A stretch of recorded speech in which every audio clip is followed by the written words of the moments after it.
আচ্ছা, আপনাদেরকে আমরা একটা সাজেশন দিয়েছি, পেয়েছেন? জি স্যার, পেয়েছি স্যার। আচ্ছা, আমরা সাজেশনটা নিয়ে একটু কথা বলি প্রথমে, তারপরে কিভাবে আগাবো সেই ডিটেলস কথা বলবো আমরা।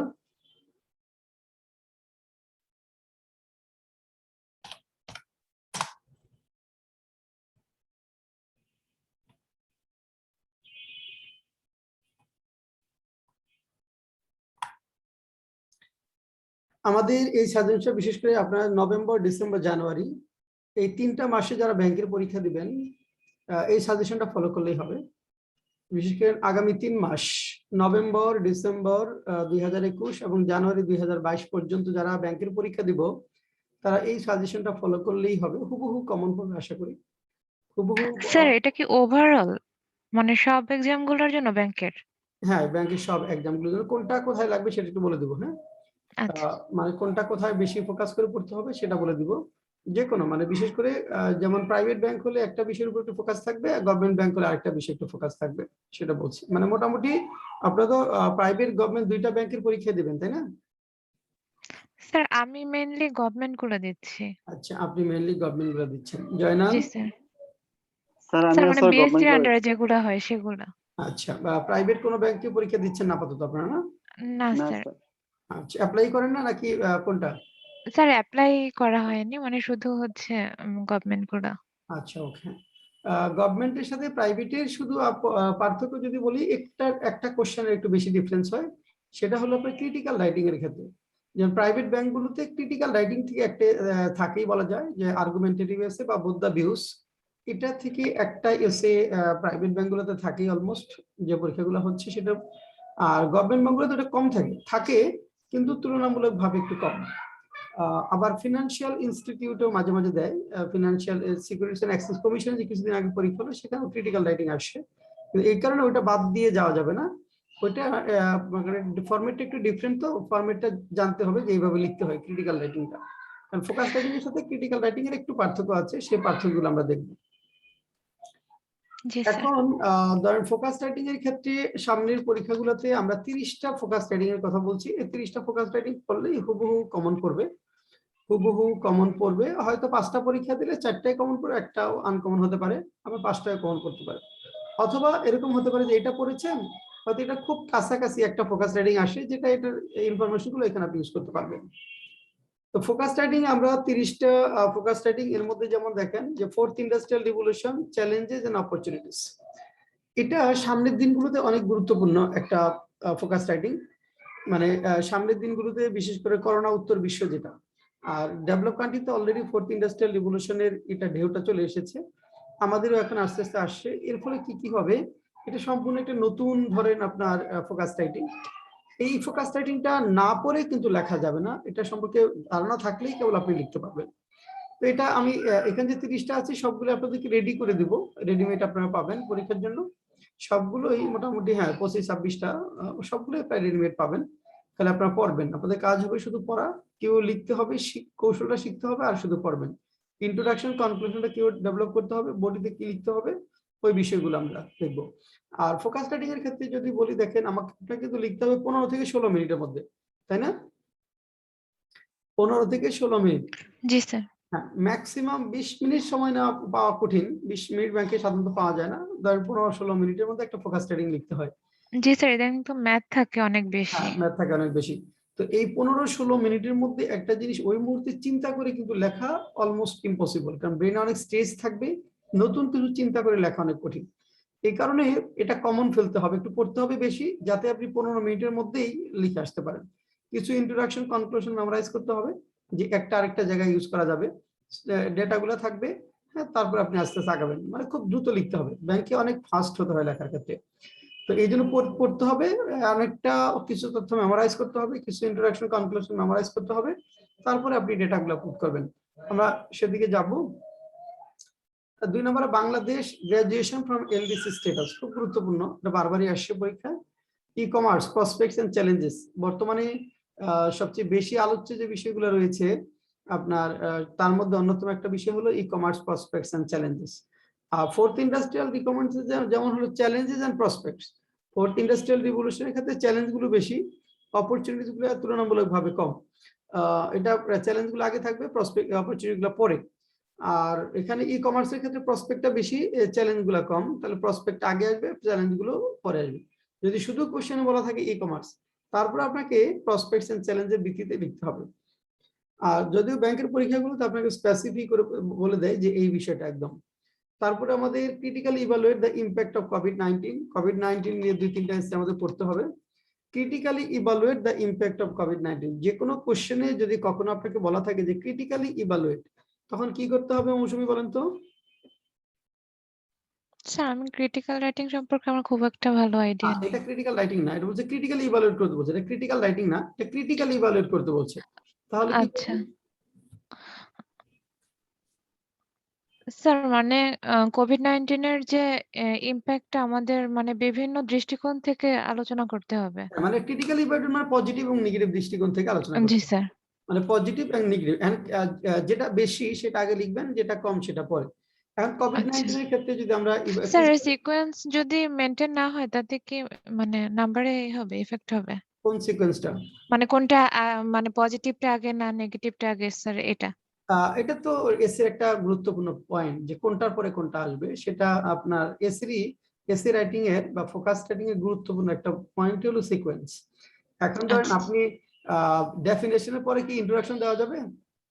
না হ্যাঁ, দেওয়া যাবে না। এখন এই জন্য আপনার সিকোয়েন্সটা মেনটেন করতে হয় এসের ক্ষেত্রে। এখন আচ্ছা ক্রিটিক্যালি বলে দেখেন, কোভিড-19 এর কথা যদি আমরা বলি, এটার পজিটিভ সাইডটা বেশি না নেগেটিভ সাইডটা বেশি? Sir, negative. Sir negative side. Negative সাইডটা, তাহলে আমাদের নেগেটিভ সাইডটা আগে লিখতে হবে, তারপরে জি পজিটিভ স্যার। সাইড। এটা হলো মানে এইটাই হলো এখানকার সিকোয়েন্স। তাহলে নেগেটিভ সাইডটা আগে বলতে হবে, পজিটিভ সাইডটা পরে বলতে হবে। নেগেটিভ সাইড আমরা অনেক পাবো, দুই একটা পজিটিভ সাইডের কথা বলেন তো মৌসুমী, কোভিড-19 এর positive side. Sir positive, sir এই যে অনলাইন এডুকেশন, তারপরে হচ্ছে টেলিমেডিসিন, এইসব ক্ষেত্রে হচ্ছে মানে দূর দূরান্ত থেকেও মানুষজন মানে বেনিফিট গুলো পাচ্ছে স্যার, এই টাইপের কিছু। মানে এই কোভিড-19 এর জন্যই তো আমরা টেকনোলজির উপরে বেশি ডিপেন্ডেন্ট হয়ে গেছি। আর একটু সুন্দর করে জয়নাল, কি কি সুবিধা, মানে কোভিড-19 এর একটা বেনিফিটসের কথা যদি আমরা বলি?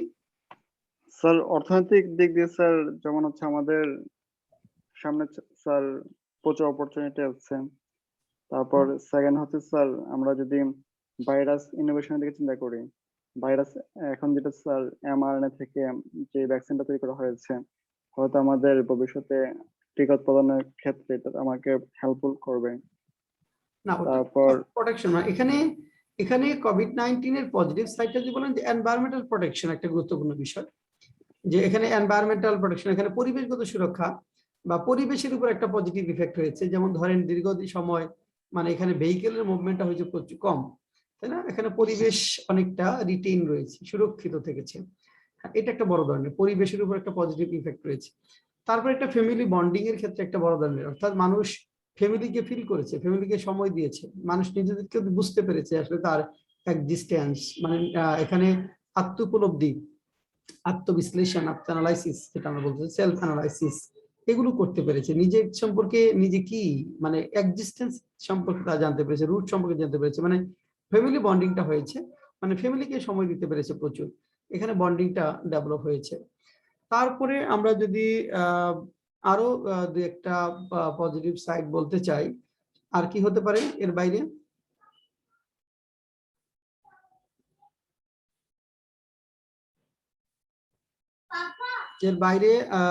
এর বাইরে আরো দুই একটা পয়েন্টস একটু বলেন, যে আমরা এখানে যে যে বিষয় বললাম, মানে পজিটিভ সাইডটা খুবই কম, এগুলা পাওয়া যাবে খুব কম, কিন্তু তারপর দুই একটা লিখতে হবে। যখনই ক্রিটিক্যালি ইভালুয়েট করতে বলবে তখন কিন্তু সেটা আমাদের লিখতে হবে। আরেকটা জিনিস দেখেন, যে আমরা ট্রুলি ডিজিটালাইজেশন, যেটা সত্যিকারের ডিজিটালাইজেশনটা কিন্তু আমরা এই কোভিড-19 এর সময় হয়েছে, তাই না? জি স্যার। আমরা কিন্তু ডিজিটাল বাংলাদেশ বলতে বলতে মুখে মানে বারবার হয়ে গেছে যে ডিজিটাল বাংলাদেশ, কিন্তু সত্যিকার অর্থে আমরা শিক্ষকরা, আপনার স্টুডেন্ট যারা ছিলেন, সত্যিকার অর্থে আমরা ওই অর্থে ডিজিটালাইজড ছিলাম না। বিশ্ববিদ্যালয়ের অনেক স্টুডেন্টই যে জুম অ্যাপে কিভাবে ক্লাস করতে হয় সেটা জানতো না। এবং অনেক টিচারও দেখা যাচ্ছে জি জুম অ্যাপে কেউ ক্লাস করতে হয়, ক্লাস নিতে হয়, কেউ কানেক্ট করতে হয়, এই বিষয়গুলো সম্পর্কে অভিজ্ঞতা ছিলেন। ইভেন এমনকি ইমেল কিভাবে পাঠাতে হয়, ইমেল থেকে কোনো কিছু কিভাবে ডাউনলোড করে সেভ করতে হয়, এই বিষয়গুলো কিন্তু অধিকাংশ মানুষই জানতো না, ছাত্রছাত্রী এবং টিচারও অনেক টিচারই জানতো না। তাহলে এখন তারা সবাই শিখে নিয়েছে, অভ্যস্ত হয়েছে। ইভেন ক্লাস 1 এর স্টুডেন্ট পর্যন্ত জুম অ্যাপে ক্লাস করতে পারছে, সে রিসিভ করতে পারছে, মেইল পাঠাতে পারছে অনেক ক্ষেত্রে। এটা হলো সত্যিকারের ডিজিটালাইজেশন, যেটা সেটা আমাদের হয়েছে এই কোভিড-19, এটার পজিটিভ সাইড। এইভাবেই কথাগুলো বলতে হবে। ক্রিটিক্যালি কোশ্চেন বললেই তখন আপনার পজিটিভ দুইটা কোশ্চেন বলতে হবে। কিন্তু যখন ক্রিটিক্যাল বিষয় থাকবে না, তখন টু দা পয়েন্ট আনসারগুলো হতে হবে। যেমন এখানে বলা হয়েছে মেজার্স অথবা incentive packages taken by Bangladesh in response to কোভিড-19। কোভিড-19 এর ক্ষেত্রে বাংলাদেশ কি কি পদক্ষেপ নিয়েছে, সেটা এখানে সরাসরি পদক্ষেপগুলোর কথা বলতে হবে। তারপরে 7 দেখেন, mega infrastructural projects of the present government. বর্তমান সরকারের মেগা ইনফ্রাস্ট্রাকচারাল যে প্রজেক্টগুলো রয়েছে সেটা, এটা আপনার একটা একটা করে আসতে পারে। যেমন আসতে পারে পদ্মা ব্রিজ, আসতে পারে আপনার এখানে মাস্ট এমআরটি লাইন 6, হ্যাঁ, এখানে আপনার আসতে পারে Bangabandhu satellite, nuclear power plant, একটা একটা নাম ধরে আসতে পারে, অথবা সবগুলো একসাথে আসতে পারে। একটা আসলে একটু ডিটেলস বলতে হবে, সবগুলো আসলে শর্ট করে বলতে হবে। আর তারপর হলো ভিশন 2041, খুব গুরুত্বপূর্ণ একটা বিষয়, অনেক গুরুত্বপূর্ণ, বারবারই আসছে vision 2041।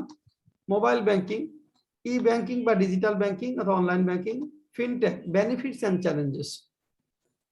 Fintech benefits and challenges, এটা প্রথম যখন আসে গতবার 1.5 বছর আগে থেকে আসা শুরু করেছে। তো এটা নিয়ে আমাদের ওইভাবে ছাত্রছাত্রীদের তেমন একটা ধারণা ছিল না বললেই চলে, যে ফিনটেকের যে বিষয়টা, সেটা আমরা এখন ডিটেলস পারবো, ভালো পারবো। Affordable and clean energy, Bangladesh a rising economy, cyber bullying, cyber security, uses and abuses of social media, degradation of social values and remedies, special economic zones to mobilize private investment, green banking। হ্যাঁ, এখানে green banking এর সাথে আরো কিছু বিষয় add করে থাকতে পারে। গ্রিন ব্যাংকিং এন্ড বাংলাদেশ এরকম হতে পারে। হ্যাঁ, গ্রিন ব্যাংকিং এর হতে পারে green banking for sustainable development. হ্যাঁ, এখানে for sustainable development.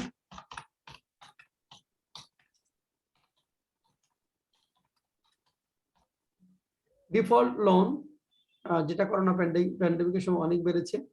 Good governance in banking sector, single digit interest rate, climate change বা global warming, Bangladesh delta plan BDP 2100, role model of role of banking in rural development.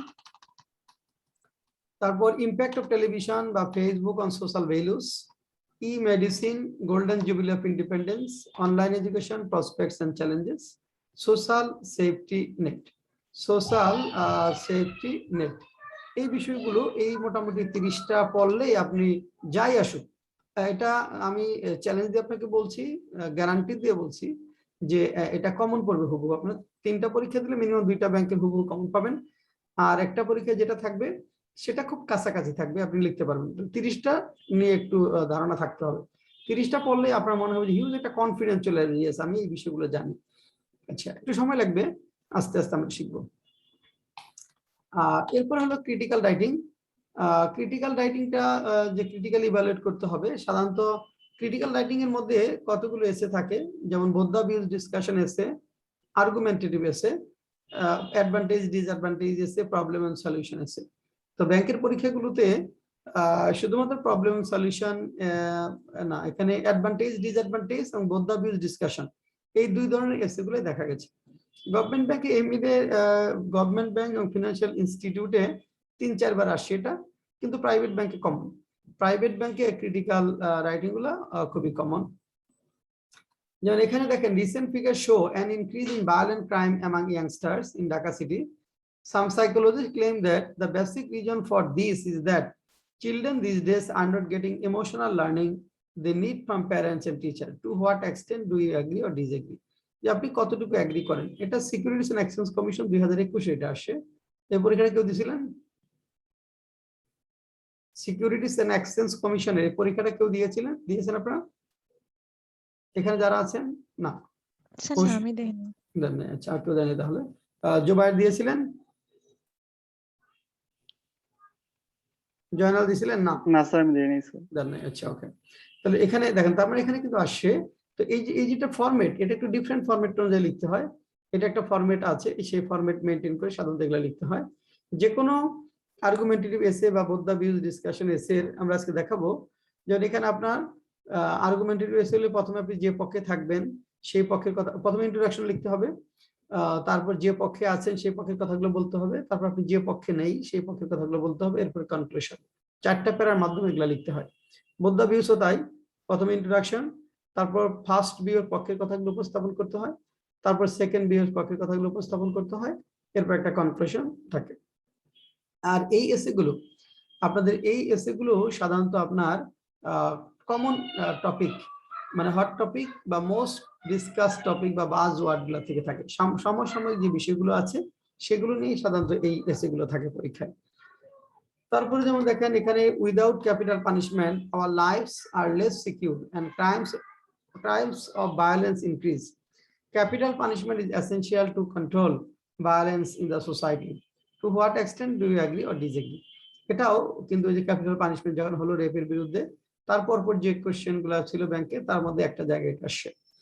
আচ্ছা, তার মধ্যে এটা একটা জায়গায় এটা আসে। তারপরে আমরা যেটা, many people believe that women make better parents than men. That is why they have the greater role in raising children in most societies. Others claim that men are just as good as women at parenting. Right, at least right, and essay expressing your point of view. এটা হলো দুইটা view point, মানে both the views discussion এসে। তো এটা আমরা ফরম্যাটের দিকে যাব এবং ফরম্যাট অনুযায়ী আমরা আপনাদের দেখাবো। আচ্ছা, পূজা জয়েন করেছেন না? পূজা জয়েন করেছেন? পূজা শুনতে পান? জি স্যার শুনতে পাচ্ছি। হ্যাঁ, এটা মূলত ব্যাংকের ক্লাস। আপনি ব্যাংকের পরীক্ষা দিলে ক্লাসটা দেখতে পারেন, আর ব্যাংকের টার্গেট না থাকলে এটা আপনার লাগবে না। ব্যাংকে পরীক্ষা দিবেন? জি স্যার দেই। হ্যাঁ, তাহলে দেখেন। হ্যাঁ, আচ্ছা। আর আপনি ইমেইলে আরেকটা ইমেল দিয়েছেন আপনার, দেখলাম, সেটা কিসের ইমেল? স্যার ওটা ভুল করে আমি আপনাকে দিয়ে ফেলছিলাম, অন্য দিতে আপনাকে দিয়ে। আচ্ছা, ঠিক আছে, হ্যাঁ, ওকে। আচ্ছা, তার মানে এখানে দেখেন আমরা এই ক্রিটিক্যাল রাইটিং এ 10টা এসে আমরা দিয়েছি। তাহলে ফোকাস রাইটিং এ 30টা ফোকাস রাইটিং, ক্রিটিক্যাল রাইটিং এ 10টা পড়লেই হবে, 10টা পড়লেই হবে। আর এর বাইরে এগুলো থেকে যেটা 10টা পড়লে আপনি লিখতে পারবেন, যাই আসুক আপনি লিখতে পারবেন, লেখা নিয়ে কোনো অসুবিধা হবে না।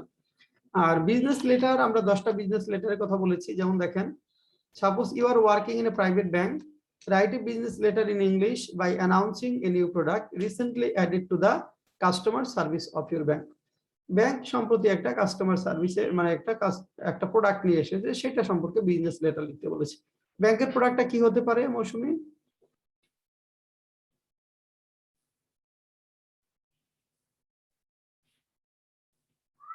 হ্যাঁ মৌসুমী, ব্যাংকের প্রোডাক্টটা কি হতে পারে?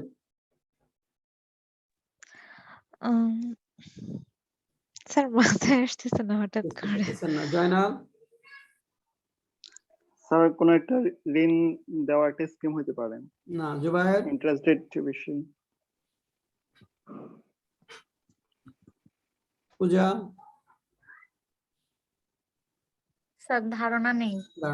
এই যে একটা কোশ্চেন, আমরা দেখেন, আপনি ব্যাংকের প্রোডাক্টটা কি হতে পারে, এটা যদি আপনি না জানেন, তাহলে আপনি যতই ভালো লিখতে পারেন না কেন, আপনি কিন্তু লিখতে পারবেন না। পারবেন না? ব্যাংকের সাধারণত আপনি ডেবিট কার্ড, ক্রেডিট কার্ড, এই ধরনের যেগুলা, ডেবিট কার্ড দিচ্ছে, ক্রেডিট কার্ড, এগুলোই ব্যাংকের প্রোডাক্ট। তাহলে ওইটা সম্পর্কে কি করবে, ব্যাংক অফিসার হিসেবে আপনি যারা ক্লায়েন্ট বা কাস্টমার আছে তাদের কাছে লিখবেন যে একটা ডেবিট কার্ড ইন্ট্রোডিউস করেছে, এই ফ্যাসিলিটি গুলো পাবে, এই সুবিধাগুলো পাবে, সেটা ভিত্তিতে লিখতে হবে। এটা আরেকটা বলেছি এখানে, suppose you are marketing manager of a company, your company has recently launched a new product, now write a business letter to a sales manager of another company to promote your product. ওইখানে bank যখন একটা product নিয়ে এসে সাধারণ সরাসরি client বা কাস্টমারদেরকে লিখবে। আপনি যখন একটা কোম্পানির ধরেন মার্কেটিং ম্যানেজার একটা প্রোডাক্ট আপনারা লঞ্চ করেছেন অথবা ম্যানুফ্যাকচার করেছেন, সেটা সম্পর্কে জানিয়ে অন্য আরেকটা প্রতিষ্ঠানের সেলস ম্যানেজারের কাছে আপনি লিখছেন এই প্রোডাক্টটা সম্পর্কে, সেই ক্ষেত্রে কিন্তু আপনার আরেক ধরনের হবে। দুইটা বিজনেস লেটার, কিন্তু দুইটা টোনটা একটু ডিফারেন্ট হবে। হ্যাঁ, কারণ ওখানে পার্সনকে সরাসরি লিখতেছেন আর এটা একটা কোম্পানির কাছে লিখতেছেন, এটা প্রোডাক্টটা প্রমোট করবার জন্য। তো দুই ধরনের ফরম্যাট, মানে দুই ধরনের কথাবার্তা হবে। তার আগে আমরা ফরম্যাট গুলো দেখবো যে কিভাবে বিজনেস লেটার লিখতে হয় সেটা।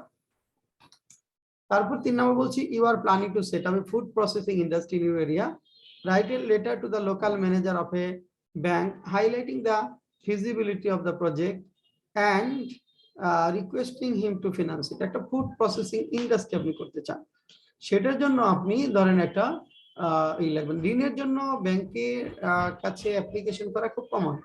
তো এটা 2-3 ধরনের হয়, যেমন একটা আপনার কটেজ ইন্ডাস্ট্রি আছে বা স্মল ইন্ডাস্ট্রি আছে, সেটার জন্য এক ধরনের লোন হতে পারে।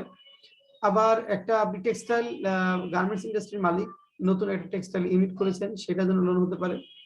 আবার ধরেন আপনি ওই যে ফুড প্রসেসিং জাতীয় মিডিয়াম স্কেল এন্টারপ্রেনার, সেই ক্ষেত্রে আপনার লোন দরকার। সেক্ষেত্রে 2-3 ধরনের একটু শিখতে হবে, কারণ এখানকার ভাষাগুলো, অ্যামাউন্ট গুলো, টোন গুলো একটু ডিফারেন্ট হবে। এখন ধরেন আপনি একটা কটেজ ইন্ডাস্ট্রি চালান, একটা ধরেন আপনার বুটিক হাউস আছে একটা স্পেসে, এটার জন্য আপনি এখন ব্যাংকের কাছে লোন চাচ্ছেন। তো ব্যাংকের কাছে যদি আপনি বুটিক হাউসের জন্য লোন চান, তাহলে যার কাছে লিখতে হবে।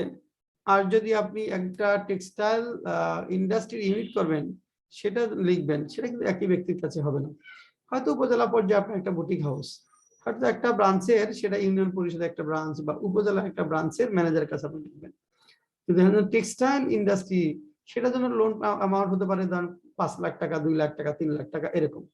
কিন্তু যখন আপনি টেক্সটাইল একটা মালিক, টেক্সটাইল মিলে একটা মালিক ইউনিট করতে চান, তখন যখন লিখতে হবে, তখন অ্যামাউন্টটা কত টাকা হতে পারে, তখন কত টাকা চাওয়া লাগতে পারে, মানে কত টাকার জন্য লোন চাবেন,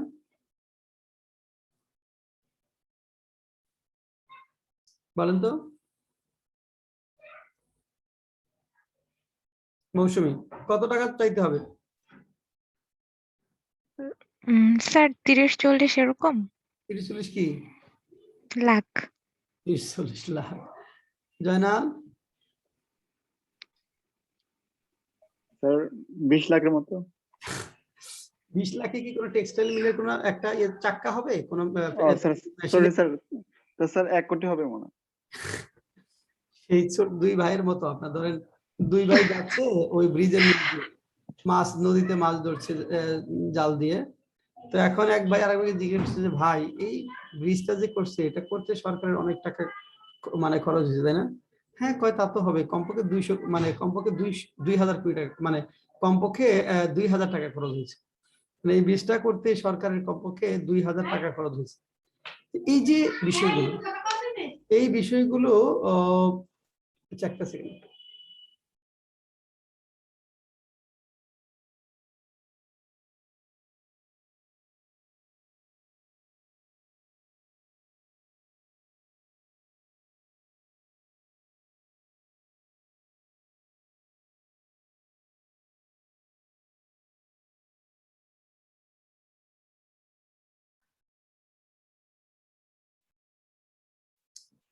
আচ্ছা, এখন সেই ক্ষেত্রে দেখেন ওই যে অ্যামাউন্ট এরকম, এখানে যখন আপনি একটা টেক্সটাইল মিলসের জন্য ইউনিটের জন্য লোন চাবেন, সেটা 1000 কোটি টাকা হতে পারে, মানে মিনিমাম ধরেন সেটা 1000 কোটি টাকার একটা লোন, বা মিনিমাম 500 কোটি টাকার একটা লোন। তাহলে 500 কোটি টাকার লোন আপনি যার কাছে চাইবেন, আর 5 লাখ টাকার লোন যার কাছে চাইবেন, সে কি একই ব্যক্তি হবে?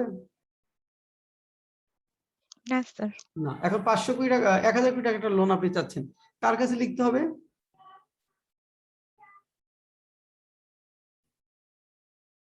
কার কাছে? একটা উপজেলা জিএম অথবা এজিএম।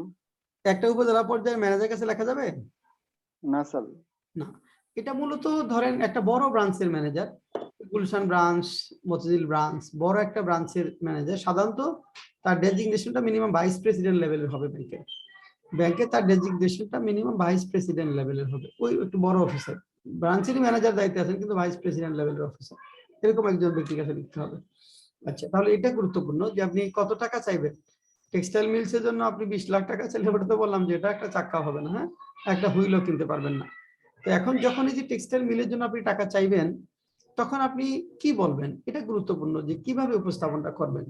যেমন ধরেন টেক্সটাইল মিলের জন্য ইউনিট যখন সম্প্রসারণ, সেই ক্ষেত্রে আপনি ধরেন আপনার একটা জমি ক্রয় করেছেন, একটা ইস্টাবলিশমেন্ট বিল্ডিং মানে স্পেস, যেটা অবকাঠামো ইনফ্রাস্ট্রাকচার অলরেডি স্থাপন করেছেন, এখন আপনার যেটা দরকার যে কিছু মেশিনারি আপনি করার জন্য ক্রয় করার জন্য আপনি অ্যামাউন্ট কিছু রেখেছেন এবং আরো কিছু অ্যামাউন্ট ব্যাংকের থেকে দরকার, সেটা 1000 কোটি বা 500 কোটি টাকা মেশিনটা রান করার জন্য।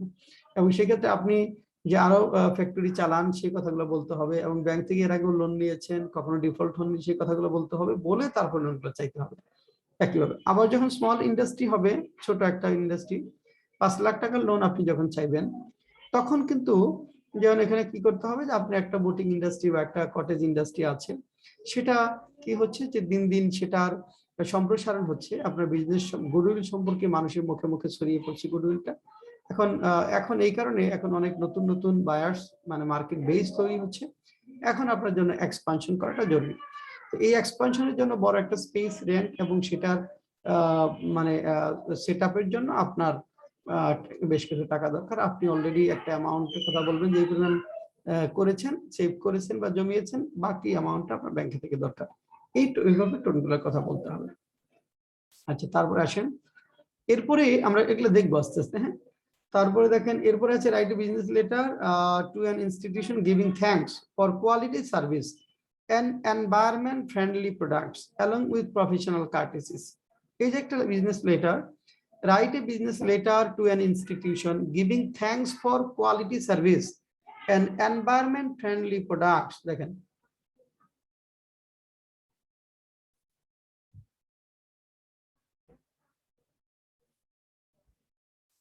এটা যখন আপনি লিখবেন তাহলে কোশ্চেনটা আমাকে ভালো করে বুঝতে হবে যে for their quality service and environment friendly products along with professional courtesies.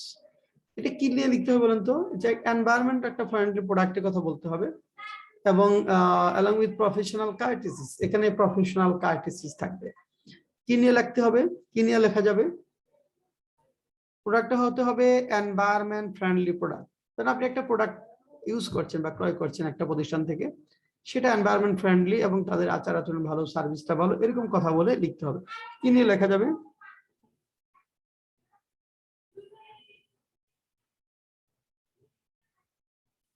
বলেন কি নিয়ে লেখা যাবে? মৌসুমী, কি নিয়ে লেখা একটা এনভায়রনমেন্ট ফ্রেন্ডলি একটা প্রোডাক্টের কথা বলেন তো।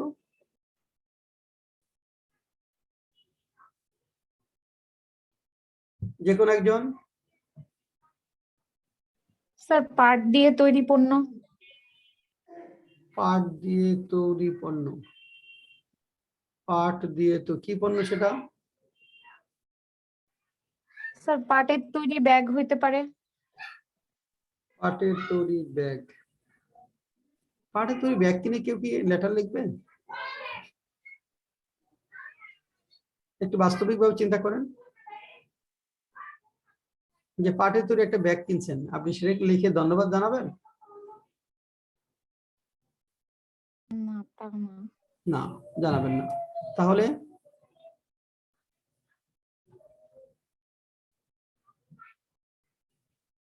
একজন বলেন কি লিখবো? ইদানিং কিছু মোটরসাইকেল দেখা যায় এনভায়রনমেন্ট ফ্রেন্ডলি, দেখবেন যে সাউন্ডলেস কিছু মোটরসাইকেল আছে না, শব্দ হয় না, এরকম আছে না মোটরসাইকেল? রাস্তাঘাটে কিছু কিছু মোটরসাইকেল দেখবেন যে সাউন্ডলেস, মানে সাউন্ড নাই, পরিবেশ জি দূষণ স্যার। হচ্ছে না, পরিবেশ দূষণ হচ্ছে না, দূষণ কম হচ্ছে, ওইটা এনভায়রনমেন্ট ফ্রেন্ডলি কিছু কিছু প্রোডাক্ট আপনার আছে ওইটা। অথবা যদি এটাও না পারেন, ধরেন আপনি ব্যাংকের কি কোনো প্রোডাক্ট আছে যেটা এনভায়রনমেন্ট ফ্রেন্ডলি, যেমন ধরেন ডেবিট কার্ড, ক্রেডিট কার্ড নিয়ে আপনি লিখতে পারেন। ডেবিট কার্ড, ক্রেডিট কার্ড আপনি ঘরে মানে এটার জন্য কি করতে হচ্ছে না যে এটা মানে এনভায়রনমেন্ট ফ্রেন্ডলি, পরিবেশ দূষণ করছে না, এটা করছে না সেটা। তবে এগুলো থেকে যে বড় ধরনের একটা পণ্য, যেটা একটা মোটর বাইক যেটা এনভায়রনমেন্ট ফ্রেন্ডলি, হ্যাঁ, এরকম একটা বিষয় নিয়ে আপনি লিখতে পারেন। হ্যাঁ, অথবা অন্য যে কোনো প্রোডাক্ট যেটা এনভায়রনমেন্ট ফ্রেন্ডলি, কিছু না পারলে ডেবিট কার্ড, ক্রেডিট কার্ড নিয়ে আপনি লিখতে পারেন যে যেটা এনভায়রনমেন্ট ফ্রেন্ডলি একটা প্রোডাক্ট তারাই করে। আচ্ছা, এই জন্য চিন্তার শক্তিটার ডেবিট কার্ড ক্রেডিট কার্ডের এনভায়রনমেন্টের সঙ্গে রিলেশন কিরকম? ডেবিট কার্ড, ক্রেডিট কার্ড তো ওই যে প্লাস্টিক মানি তো সবই এখন এনভায়রনমেন্ট ফ্রেন্ডলি জন্য নিয়ে আসা, কাগজের ব্যবহার কমিয়ে মূলত জি আপনার। স্যার। হ্যাঁ, এটা হলো যেমন ধরেন আপনি এনভায়রনমেন্ট ফ্রেন্ডলি বলতে আপনি ঘরে বসেই মানে ই করতে পারছেন যে ব্যাংকে না গিয়েই আপনি কাছাকাছি একটা বুথ থেকে টাকা উঠাতে পারছেন, টাকা জমা দিতে পারছেন, তাই না? sir. মানে এখানে তারপরে মানে পেপার ওয়েস্টেজ হচ্ছে না, তারপরে এটার সাথে যে অন্যান্য যে কস্টিং গুলো আছে সেই কস্টিং গুলো হচ্ছে না। যদি কিছু না পারেন তখন এটাও লেখা যাবে, সেটা বলছে আর কি। তবে এই যে চিন্তার বিষয়গুলো, এই জন্য এগুলো চিন্তা করে করে যখন একটা এসে পাবেন সাথে চিন্তা করে করে আপনার কি করতে হবে, নলেজ লেভেলটা বাড়াতে হবে। নলেজ লেভেল যদি না বাড়ান, যদি না জানেন কি লিখতে হবে, তাহলে কিন্তু ওই মুহূর্তে হঠাৎ করে আপনি লিখতে পারবেন না। তারপর write an letter of appreciation to high profile business client of your bank who own the prestigious Best Entrepreneur Award. The purpose of your writing letter is not only an appreciation but also an initiative to recover a faded relationship with the client. দেখেন এখানে বলছে is এখানে আপনার যেটা হলো আপনার একজন best entrepreneur award পেয়েছে, তার কাছে আপনাকে ব্যাংকের কর্মী হিসেবে একটা লেটার লিখতে বলেছে, লেটার অফ অ্যাপ্রিসিয়েশন। কিন্তু আপনার লেটার লেখার উদ্দেশ্য শুধু অ্যাপ্রিসিয়েশন না, তার সাথে যে বিজনেসের ফ্যাডেড রিলেশনশিপ রয়েছে সেই ফ্যাডেড রিলেশনশিপ নতুন করে চালু করবার জন্য, রান করার জন্য তাকে লিখতে হবে। মানে আগে হয়তো আপনাদের সাথে বিজনেস করতো, অনেক টাকা পয়সা এফডিআর রাখতো বা ই করতো, কিন্তু এখন হয়তো ওইভাবে সে আপনার সাথে বিজনেস করে না। তো এই ক্ষেত্রে ওই ফ্যাডেড রিলেশনশিপটা ডেভেলপ করবার জন্য লিখতে হবে। এখানে কি লেখা যাবে,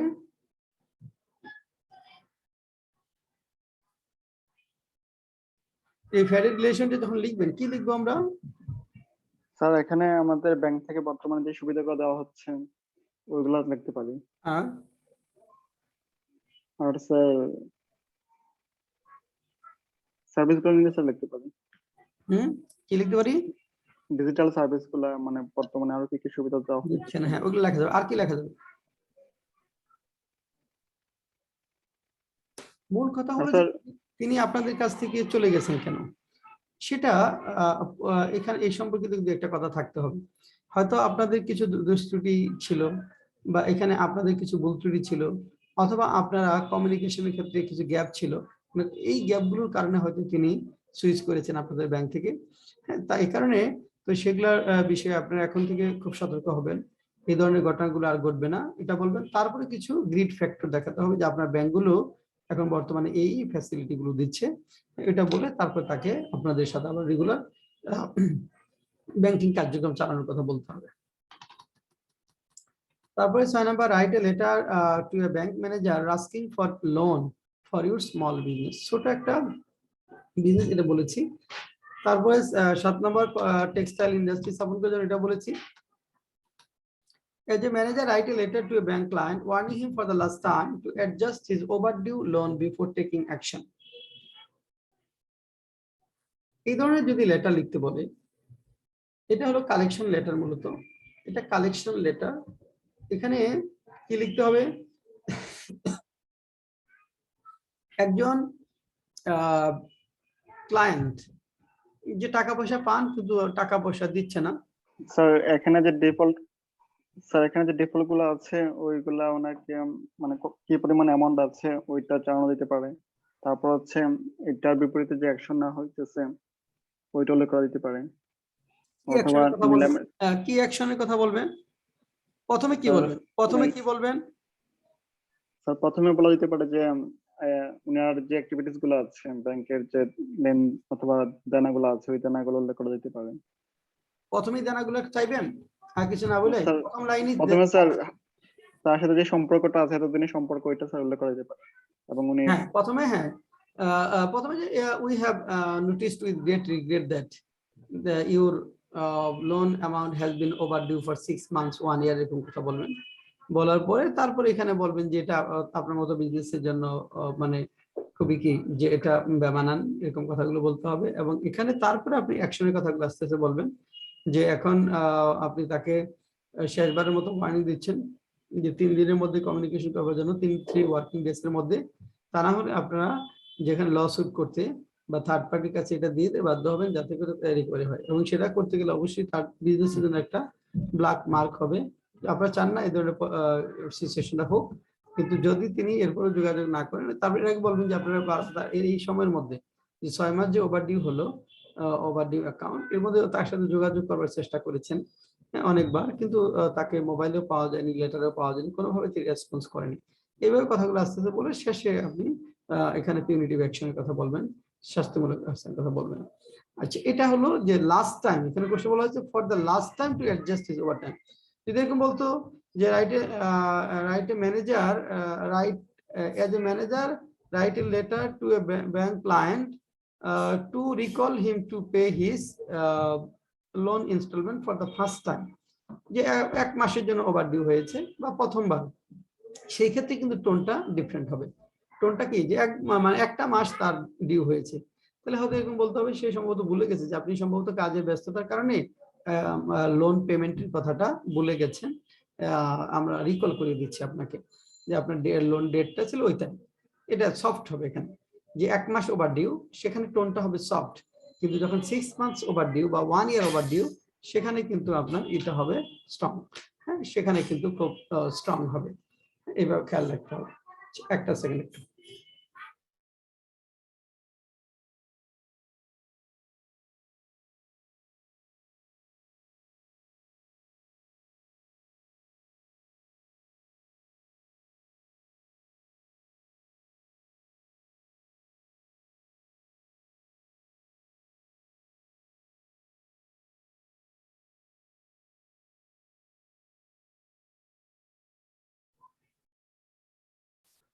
আচ্ছা, এখন তাহলে টোনের বিষয়টা থাকবে এখানে, খুব টোনটা এখানে খেয়াল রাখতে হবে। আর তারপরে দেখেন এরপরে আছে right to the head office of your bank requesting specific amount of budget allocation for purchasing furniture for your branch. আপনার ব্যাংকের ব্রাঞ্চে ফার্নিচার কেনার জন্য, তার মানে এখানে আপনি হয়তো অনেক আগে একটা ব্রাঞ্চ ওপেন করেছেন, সেখানে প্রথম ফার্নিচার কেনা হয়েছিল, তারপর থেকে আর ফার্নিচার ক্রয় করা হয়নি। এখন বিজনেস বাড়ছে, কিছু পশ বা এলিট কাস্টমার আসছে, তারা এই ফার্নিচারের সাথে তারা যায় না, এই জন্য কি করা দরকার, যে কিছু ব্র্যান্ড প্রতিষ্ঠান থেকে ফার্নিচার ক্রয় করা দরকার, এরকম কথা বলে লিখতে হবে। তারপরে write a letter to the manager of bank for rescheduling your loan payment repayment programme for some specific ground. খুব গুরুত্বপূর্ণ করোনা প্যান্ডেমিকের সময়, অর্থাৎ রিশিডিউলের জন্য।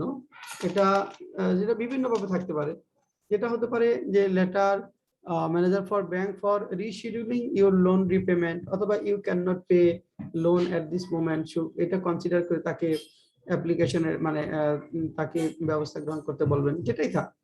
অর্থাৎ ফিনান্সিয়াল হার্ডশিপের কারণে, সেটা করোনা প্যান্ডেমিক হোক, সেটা ফায়ারের কারণে হোক, অন্য কোনো কারণেই হোক, সেটার জন্য আপনি রিশিডিউল করতে বলছেন। যেমন ধরেন আপনার হয়তো যে কোয়ার্টারলি একটা ইনস্টলমেন্ট হয়, সে 1 লাখ টাকা, 1 লাখ টাকা কোয়ার্টারলি ইনস্টলমেন্ট দিতে হয় আপনার ব্যাংকে। তো এখন করোনা প্যান্ডেমিকের কারণে ব্যবসা আপনার দীর্ঘদিন ধরে ধরেন বন্ধ ছিল, এখন আপনার পক্ষে কোয়ার্টারলি 1 লাখ টাকা ইনস্টলমেন্ট দেওয়া সম্ভব নয়। 1 লাখ টাকা ইনস্টলমেন্ট দিতেন এবং সেটা 3 বছরের লোনটা পরিশোধ হওয়ার কথা ছিল। এখন হয়তো বলবেন যে কোয়ার্টারলি সেটা 40,000 করার বা 30,000 করে লোনটা 5 বছরের মধ্যে পরিশোধ করা বা 6 বছরের মধ্যে পরিশোধ করার সুযোগ দেওয়ার জন্য, এরকম কথাগুলো লজিক্যাল গ্রাউন্ড দিয়ে আপনাকে বলতে হবে। আচ্ছা, তারপরে আসেন মিসসেলেনিয়াস লেটার্স। এর বাইরে, বিজনেস লেটারের বাইরে কিছু মিসসেলেনিয়াস লেটার থাকে, এর মধ্যে পার্সোনাল থাকে, পার্সোনালের বাইরেও কিছু থাকে, সেগুলো একটু দেখি। Then write an application to the authority concerned for setting up prepaid gas meters in your area. আপনার এলাকায় প্রিপেইড গ্যাস মিটার স্থাপনের জন্য কর্তৃপক্ষের কাছে লিখতে বলছে, অথরিটি কনসার্ন। কার কাছে লিখতে হবে?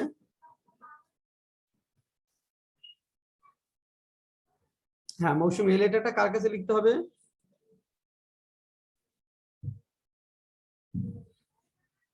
কোন গ্যাস কোম্পানিতে না, তিতাস গ্যাস কোম্পানি বা বাখরাবাদ গ্যাস কোম্পানি, কোন একটা গ্যাস কোম্পানির কাছে আপনার লিখতে হবে। স্যার এটা কি ম্যানেজার বরাবর লিখতে হবে? হ্যাঁ স্যার ম্যানেজার বরাবর? হ্যাঁ ম্যানেজার তো অবশ্যই, মানে প্রতিষ্ঠানটা হবে গ্যাস, হ্যাঁ gas company, gas distribution and transmission company, একটা ম্যানেজারের কাছে অবশ্যই লিখতে হবে, একটা ব্রাঞ্চের ম্যানেজারের কাছে। কি লিখবেন, কি বলবেন এখানে? যখন আপনি প্রিপেইড মিটার আপনি প্রতিষ্ঠার জন্য চাচ্ছেন, যে আপনার এলাকায় প্রিপেইড মিটার স্থাপনের জন্য, কি লিখবেন আপনি, কি বলবেন ভিতরে? স্যার মানে যে বিভিন্ন এলাকায় অলরেডি প্রিপেড মিটার মানে স্থাপন করা হয়ে গেছে, কিন্তু আমাদের এলাকায় এখনো হয়নি। স্যার এগুলো দিয়ে কি শুরু করব? বিভিন্ন এলাকায় স্থাপন করা হয়েছে, তাই আপনাদের এলাকায় নেবেন কেন? আপনার যদি সুবিধা না হয়, আপনি কি চাইবেন এটা? না, অবশ্যই সুবিধার কথা তাহলে আগে বলতে হবে। কি কি সুবিধা পাবেন আপনি এটা নিলে? স্যার এটা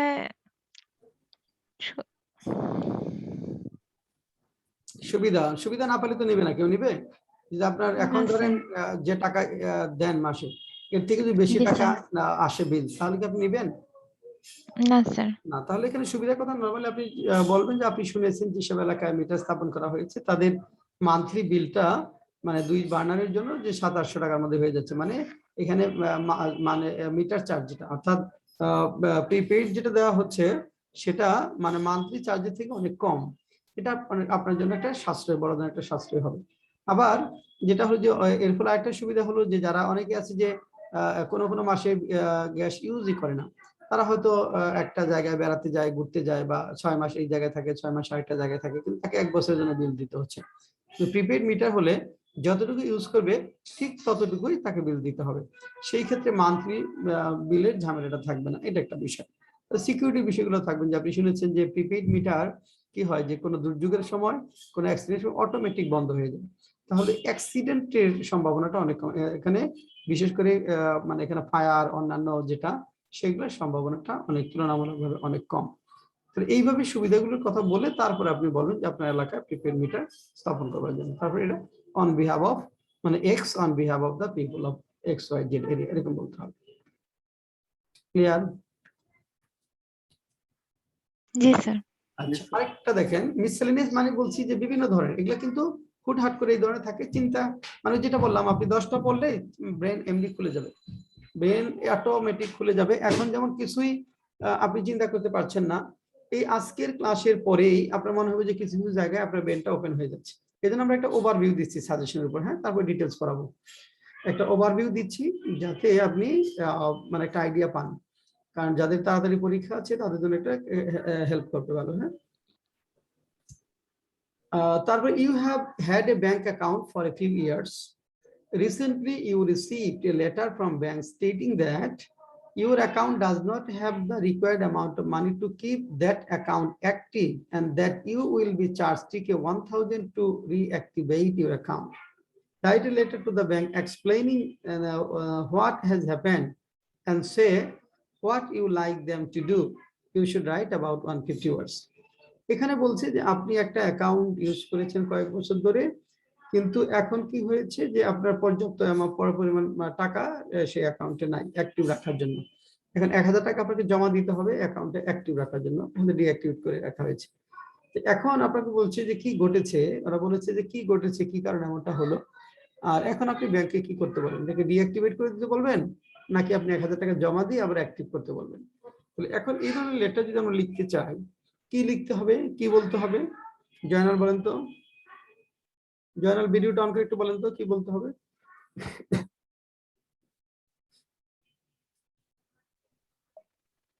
স্যার এটা সম্পর্কে স্যার বলা যেতে পারে যে আমি অনেকদিন এখানে ছিলাম না, লোকেশন আমি ছিলাম না, যার কারণে আমি ট্রানজাকশন করতে পারি নাই। এখন আমি আবার আগের জায়গায় আসছি। মানে এখানে ছিলেন না কেন সেটা বলতে হবে, কি কারণ, এখানে ছিলেন না তো অবশ্যই, এই জন্য কি কারণে ছিলেন না? স্যার হয়তো কোথাও বেড়াতে গেছি অথবা কোনো কারণে। বেড়াতে গেলে তো আপনি 1 বছরের জন্য যাবেন না, বেড়াতে গেলে তো 1 বছরের জন্য যাবেন না। অথবা স্যার ওই যে ট্রান্সফার হয়েছে গভর্নমেন্ট, এই কারণে স্যার হইতে পারে। ট্রান্সফার হয়ে পরে আবার চলে আসছেন এখানে।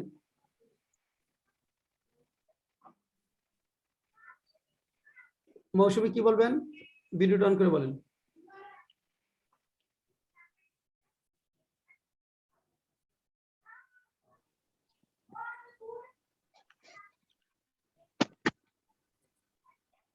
হ্যালো।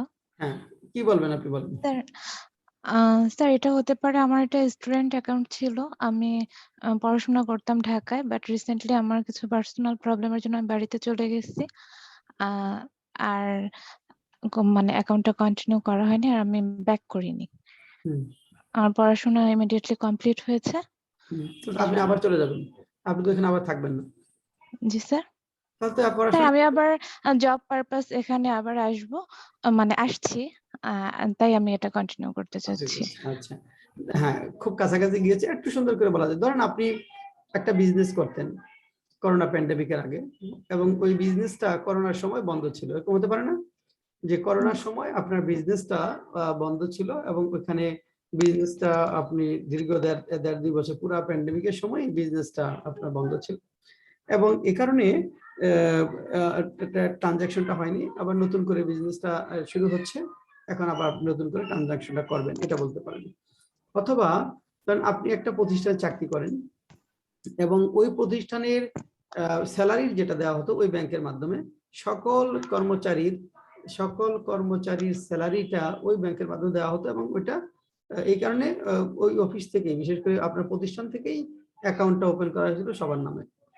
তো এখন যেটা হয়েছে যে করোনা প্যান্ডেমিকের কারণে দেখা গেছে যে ওই প্রতিষ্ঠানটা বন্ধ হয়ে গেছে, তারপর আপনাদেরকে ছাঁটাই করা হয়েছে বা আপনারা চাকরি ছেড়ে চলে গেছেন এবং পরবর্তীতে আপনি ওই এলাকারই পাশাপাশি আরেকটা জায়গায় 6 মাস বা 1 বছর পর একটা জব নিয়েছেন, কিন্তু যেহেতু ওটা তার স্যালারি স্ট্রাকচার পারপাজে ওই ব্যাংকের সাথে অ্যাকাউন্ট ছিল, পরে যেহেতু স্যালারিটা এখন ওইখান থেকে যাচ্ছে না, এই জন্য পরে আপনি কন্টিনিউ করেননি। তবে এখন যেহেতু কাছাকাছি আছেন, আরেকটা কাছাকাছি জায়গায় আপনি জব করছেন, আপনি আবার কি করবেন, যেটা কন্টিনিউ করবেন, মানে এখানেই আছেন এবং কন্টিনিউ করবেন, 1000 টাকা জমা দিয়ে অ্যাক্টিভেট করবেন।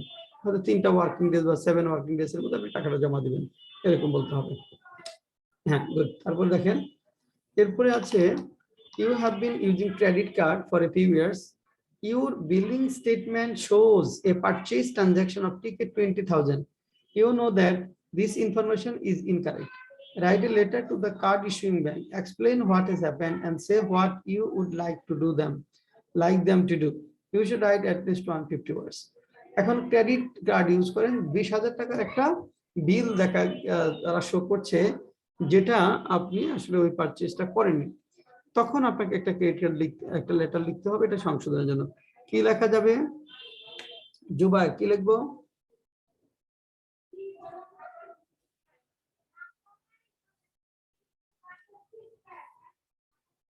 জুবাইর আছেন না? জুবাইর নাই। আচ্ছা, পূজা কি লিখবো বলেন তো? পূজা একটু ভিডিও অন করে বলেন তো কি লিখবেন আপনি?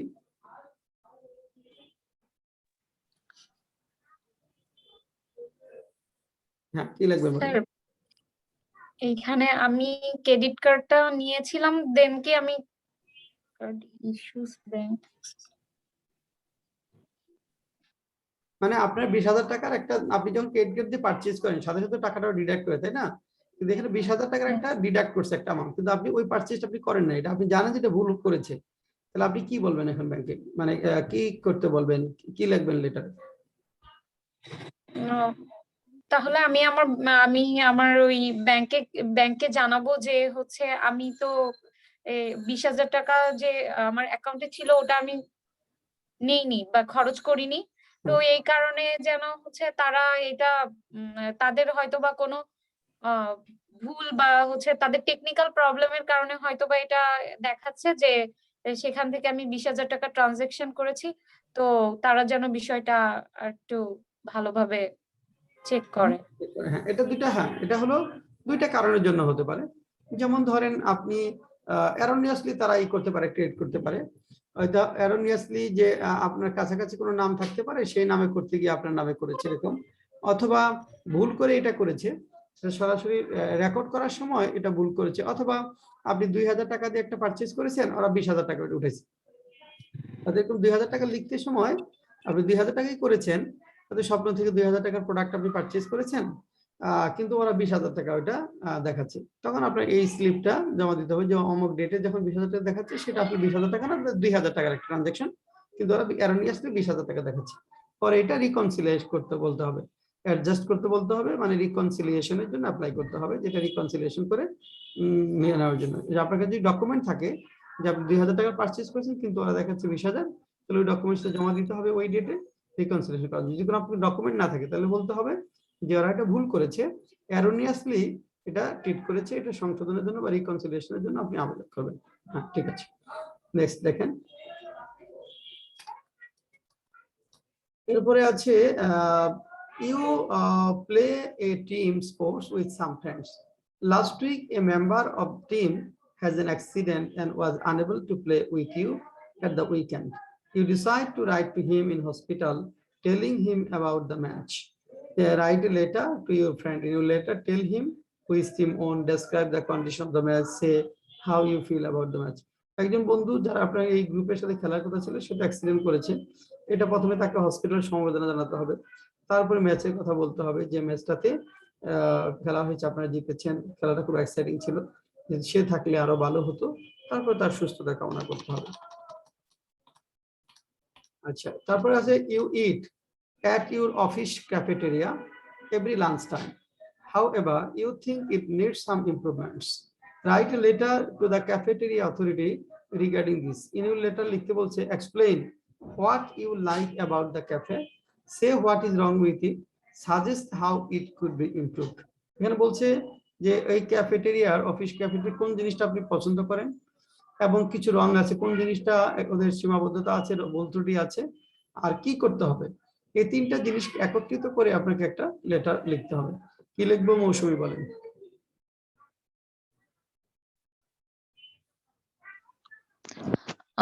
স্যার বলবো হচ্ছে এখানে আমি ক্যাফেটেরিয়া দীর্ঘদিন ধরে খাচ্ছি, এখানে এনভায়রনমেন্ট খুব ভালো, খাবারের মেনু বেশ ভালোই মনে হয়েছে এতদিন, কিন্তু রিসেন্টলি মানে খাবারের মান কমে যাচ্ছে, মানে হাইজিন মেনটেন হচ্ছে না ঠিকভাবে মনে হচ্ছে। তো বেশি অয়েলি ফুড ইনক্লুড করা হচ্ছে, যেটা আমাদের স্বাস্থ্যের জন্য ভালো না। আর স্যার এই তো। হ্যাঁ, এগুলো আর একটু দেখেন, এখানে কিছু কিছু জিনিস তো আসলে ওরা করতেও পারবে না, মানে অয়েলি যে বিষয়গুলো হাইজেনিক, মানে অয়েল পরিমাণটা কমানো বাড়ানো, এগুলা কঠিন, ওগুলা হয়তো সম্ভব হবে না। কিন্তু বাস্তবিকভাবে যদি আমরা চিন্তা করি, রিয়েলিস্টিক স্টেপস এর কথা দেখেন, কথা বলে আপনি পজিটিভ সাইডটা বলতে পারেন যে তাদের ফুডটা রিজনেবল প্রাইসে আপনি এখানে খেতে পারছেন, তাই না? অর্থাৎ ফুড প্রাইসের কথা যদি বলা হয় যে ফুড প্রাইসটা রিজনেবল, জি স্যার। রেগুলার আপনাকে খেতে হচ্ছে, যে রিজনেবল প্রাইস না হলে এখানে আপনি ফুডটা আপনি খেতে পারতেন না, কন্টিনিউ করতে পারতেন না। রিজনেবল খাবার মানে আপনি খাবার পাচ্ছেন। এখন অসুবিধাটা কোথায়? অসুবিধা আপনি খান হলো লাঞ্চের সময়, তাই না, অফিস করেন, তো ওই সময় টাইমটা কিন্তু খুব কম থাকে, তাই না, 1 আওয়ার লাঞ্চ টাইম।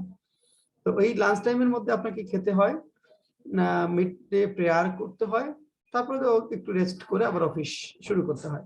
তো সময়টা খুবই লিমিটেড, এবং এই সময় দেখা গেল যেখানে সবাই যেহেতু আসে একসাথে খেতে, এখানে অনেক রাশ হয়, আপনাকে ওয়েট করতে হয়, খাবারের জন্য হয়তো 10-15 মিনিট ওয়েট করতে হয়। তাহলে যদি ওয়েট করতে হয়, তাহলে তো আপনি গিয়ে আবার পরবর্তী মিড টাইম প্রেয়ার যেটা আছে, মিড ডে প্রেয়ার অথবা অফিসে আবার শুরু করা, সেটা একটু লেট হয়ে যেতে পারে। এই সময় জনবল সংকট যেটা আছে, এটা বাড়িয়ে মানে এই খাবার সার্ভিসের যে সময়টা, সেটা যেন রিডিউস করা যায়, এটা একটা বলতে পারে। আরেকটা হতে পারে যে এখানে যে চেয়ার টেবিল গুলো আছে, হয়তো হতে পারে যে চেয়ার যেটা বা টেবিল, এটা ভালোভাবে ম্যাচ করে না, হয়তো টেবিলগুলো একটু উঁচু বা একটু নিচু, বা চেয়ারগুলো একটু উঁচু বা নিচু, এরকম বলতে পারেন। লো বা হাই এর কথাগুলো আপনি বলতে পারেন। এই কথা বলতে, এটা ফিক্স করার জন্য কি করতে হবে, যে কিছু পিপল রিক্রুট করা যেতে পারে, 2-1 অতিরিক্ত লোক নেওয়া যেতে পারে, বিশেষ করে মিড টাইম মিলের জন্য, লাঞ্চের জন্য। আর এখানে যে অ্যাকোমোডেশন ফ্যাসিলিটি, বিশেষ করে টেবিল এবং চেয়ার আছে, সেটার মানটা ইমপ্রুভ করা যেতে পারে। এগুলো বললে মোটামুটি হবে। আচ্ছা, পরে বলছে right letter for relief for cyclone affected people, এটা আমরা অনায়াসে পারবো। Write an application to the Honorable Minister for Finance highlighting the importance of reduction of taxes on imported raw materials, এটা আমরা দেখাবো পরে। আর a bank is interested to open a new specialized branch for the welfare of peasants, কৃষকদের কল্যাণের জন্য। As an employee of the bank, write a letter to the higher authority of Bangladesh Bank explaining its feasibility, এটা একটু typical টাইপের, দেখবো আমরা পরে। Write a letter to the head of card division of a bank for raising your credit card limit. Credit card limit কম ছিল, এখন income লেভেলটা আপনার বেড়েছে, এক্সপেন্ডিচার লেভেলটা বেড়েছে, ক্রেডিট কার্ড লিমিটটা বাড়াতে বলেন। তারপর 10 number, write an application to the manager of branch for a 2 days leave as you are going to be married. আপনি যেহেতু বিয়ে করতে যাচ্ছেন, বিয়ের জন্য ব্যাংকের ম্যানেজারের কাছে 2 দিনের ছুটি চাচ্ছেন। এখন এটা একটু অন্যরকম একটা লেটার দেন। এই ধরনের লেটার আমরা সাধারণত পড়েছি যে ছোট বোনের বিয়ে বা বড় ভাইয়ের বিয়ে বা বড় বোনের বিয়ের উপলক্ষে বন্ধুকে আমন্ত্রণ জানিয়ে লেটার আমরা পড়েছি, কিন্তু নিজের বিয়ের জন্য ছুটি চেয়ে অ্যাপ্লিকেশন, এটা তো নতুন। কি বলতে হবে এখানে, পূজা বলেন তো?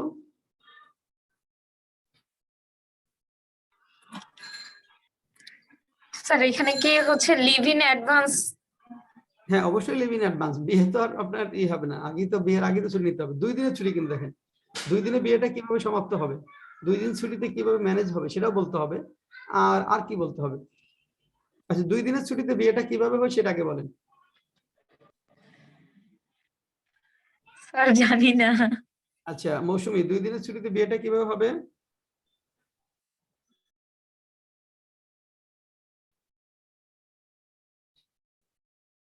স্যার মানে এটা হচ্ছে খুব স্বল্প পরিসরে আয়োজন করা হচ্ছে, মানে স্বল্প পরিসরে আয়োজন করে কোনো বিয়ে কি 2 দিনে হয়?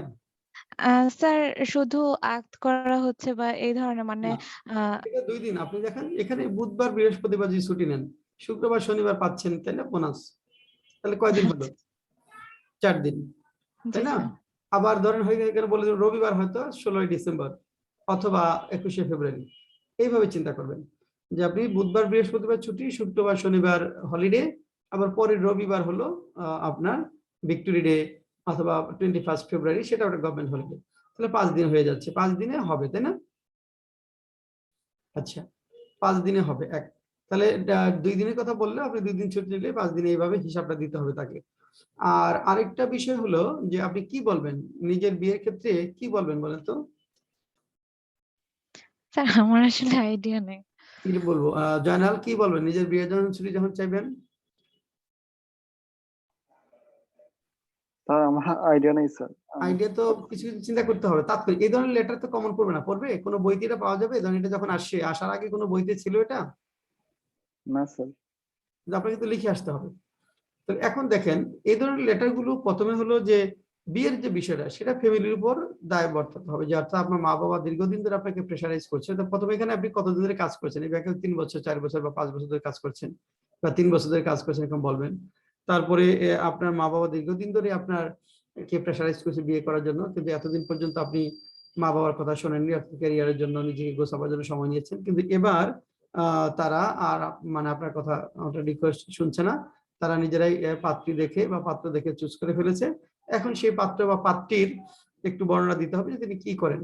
হয়তো তিনি হয়তো বিসিএস ক্যাডার, শিক্ষা ক্যাডারে আছেন অথবা ফার্স্ট ক্লাস জব করেন, সেটা বলবেন, অথবা আরেকটা ব্যাংকে চাকরি করেন, সেটা বলবেন। হ্যাঁ, তারপরে হলো এরপরে আপনি তারপরে যেটা বলবেন যে আপনার মা বাবা তাকে কি করেছে, ইনভাইটেশন কার্ডও পাঠিয়েছে। তার আগে বিয়ের যে কর্মকাণ্ড যেটা হলো এখানে মার্কেটিং, শপিং, যেটা শপিংটা অনেকখানি তারা করে ফেলেছে, গেস্ট ইনভাইটেশনটাও প্রায় অলমোস্ট কমপ্লিট। হ্যাঁ, এবং এখন জাস্ট যেটা হলো অল্প কিছু কাজ বাকি আছে, এবং আপনার ওখানে বিয়ের একদিন আগে উপস্থিত থাকলেই হবে। এই জন্য 2 দিনের ছুটি, পরবর্তীতে আর 2 দিন শুক্র শনি, পরে তারপরে হলে 21শে ফেব্রুয়ারি, সব মিলে 5 দিন পাবেন, কিন্তু আপনার বিয়েটা হবে।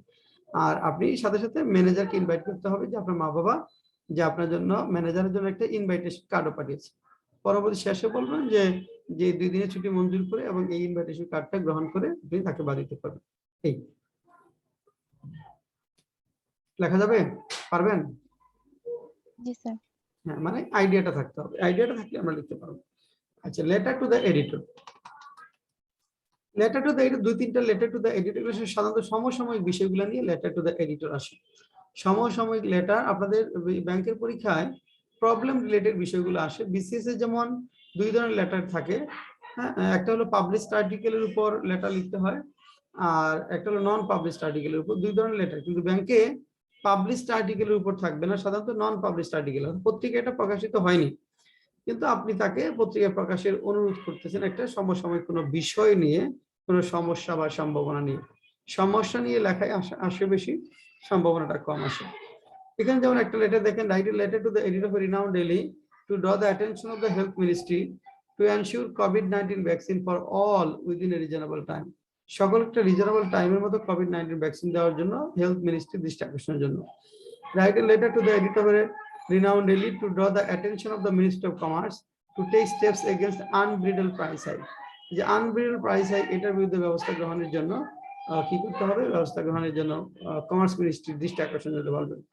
তারপর 3 হলো write a letter to the editor of a renowned daily to draw the attention of the mayor of Dhaka city corporation to take steps against mosquitoes causing dengue fever. Mosquito অর্থাৎ ডেঙ্গু ফিভারের জন্য মশার বিরুদ্ধে কার্যকর ব্যবস্থা গ্রহণের জন্য আপনি কি করবেন। এই 2-3টা 3-4টা পড়লেই মোটামুটি হবে। এগুলো সমসাময়িক সমস্যাগুলো নিয়ে সাধারণত থাকে। বিজনেস রিপোর্টের জন্য বিজনেস রিপোর্টের ফরম্যাটটা পড়তে হবে। ফরম্যাটে 2-3টা বিজনেস রিপোর্ট প্র্যাকটিস করলে হবে। ফরম্যাটটা আমরা দেখাবো পরবর্তীতে ডিফারেন্ট ভাবে। এরপরে আপনার ট্রান্সলেশন গুলোর জন্য যেটা করতে হবে, ট্রান্সলেশন গুলো আসলে ছাত্রছাত্রীদের জীবন মরণ সমস্যা। ব্যাংকের চাকরি বা বিসিএস চাকরির জন্য সবচেয়ে বেশি যে বিষয়টা ছাত্রছাত্রীদেরকে ভোগায় সেটা হলো পরীক্ষায় ট্রান্সলেশনটা। এই জন্য আমরা আপনাদের যে ট্রান্সলেশন গুলো করাচ্ছি ক্লাসে, সেখানে মূলত আমরা ট্রান্সলেশন শেখাচ্ছি, আপনাদের স্ট্রাকচার ডেভেলপ করাচ্ছি, ট্রান্সলেশন করাচ্ছি, রেগুলার পরীক্ষা নিচ্ছি, বড় বড় প্যাসেজ ট্রান্সলেশন করাবো। ভুল ত্রুটি কোথায় হচ্ছে সেটা হাতে কলমে আমরা শেখাবার চেষ্টা করবো আপনাদের। তো এখানে ব্যাংকের পরীক্ষা যারা দিবেন, ব্যাংকের পরীক্ষায় কোন ট্রান্সলেশন গুলো বেশি করে পড়তে হবে? প্রথম হলো প্রিভিয়াস 5 বছরে যে ট্রান্সলেশন গুলো আসে সবগুলো পড়তে হবে। প্রিভিয়াস 5 বছর ব্যাংকে যে ট্রান্সলেশন গুলো আসে সব পড়তে হবে। ফোকাস থাকবে লিবারেশন ওয়ার রিলেটেড যে ট্রান্সলেশন গুলো আছে, ল্যাঙ্গুয়েজ মুভমেন্ট রিলেটেড যে ট্রান্সলেশন গুলো আছে, ইকোনমি ফিনান্স রিলেটেড যে ট্রান্সলেশন গুলো আছে, এবং সমসাময়িক বিষয় নিয়ে যে ট্রান্সলেশন গুলো হয়, যেমন এখন কোভিড-19 নিয়ে যে ট্রান্সলেশন গুলো আছে, এইগুলোর উপর ফোকাস করে ট্রান্সলেশনটা করতে হবে এবং রেগুলার ট্রান্সলেশন আমাদের প্র্যাকটিস করতে হবে। সেন্টেন্স ট্রান্সলেশন, প্যাসেজ ট্রান্সলেশন সবগুলো করতে হবে। আর রিডিং প্যাসেজে সাধারণত একটু সময় লাগবে, ট্রান্সলেশনের সময় লাগবে, রিডিং প্যাসেজ দুইটা পার্টে সময় লাগবে। অন্যান্য পার্ট ফোকাস রাইটিং ক্রিটিক্যাল এগুলো অত বেশি সময় লাগবে না। রিডিং এর জন্য আমরা ধরেন মোটামুটি ব্যাংকে এ পর্যন্ত যতগুলো রিডিং আসছে গত 10 বছরে সবগুলা রিডিং প্যাসেজ একটু প্র্যাকটিস করবেন। প্র্যাকটিস করার সময় একটা কোশ্চেন দেখে পরে আপনি নিজে আনসারটা লিখবেন, লেখার পরে তারপরে আনসারের সাথে মিলাবেন। অনেকে আছে আনসার দেখে ফেলে তারপরে লেখে, এরকম প্র্যাকটিস করলে হবে না। প্রথমে আপনি সরাসরি রিডিং পেজটা পড়লেন, পড়ে তারপর কোশ্চেনগুলো নিজে আপনি লিখলেন, লেখার পরে আপনি আনসারের সাথে মিলিয়ে দেখবেন যে আপনার সাথে এখানে বইয়ে যে আনসারটা দেওয়া আছে আপনি কত কাছাকাছি লেভেলে যেতে পারছেন। এই হলো মোটামুটি একটা ওভারভিউ আমাদের। আর এর বাইরে যে কোশ্চেনগুলো আসে, এর বাইরেও ধরেন আপনার দু একটা কোশ্চেন পরীক্ষায়, দু একটা কোশ্চেন কি 5টা পরীক্ষা দিলে একটা কোশ্চেন পাবেন যেটা আপনি কোনোদিনই পড়েননি। যেমন ধরেন একবার আসছে লেটার অফ ক্রেডিট একবার আসছে, আবার আরেকবার একজন নোবেল লরিট ইকোনমিস্ট আপনার দেশে আসে, তাকে একটা সেমিনারে বক্তৃতা দেওয়ার জন্য ইনভাইট করা, এরকম বা এরকম দু একটা জিনিস আছে যেটা হয়তো আপনি কোনোদিনই পড়েননি। এরকম যদি হয়, ধর কোনোদিনই জানেন নাই, কোনোদিনও পড়েন নাই, নতুন একটা জিনিস লেটার অফ ক্রেডিটের কথাই, ছাত্রছাত্রীদের পারার কথা না কোনো সময়। তো ধরুন লেটার অফ ক্রেডিট আসছে, আপনি পড়েন, এরকম একটা কোশ্চেন পেয়েছেন ব্যাংকের পরীক্ষায়, দেখা গেল যে 5টা ইংলিশে কোশ্চেন আসছে, তার মধ্যে একটা কোশ্চেন আপনি পারছেন না, তো কি করবেন ওই কোশ্চেনটা?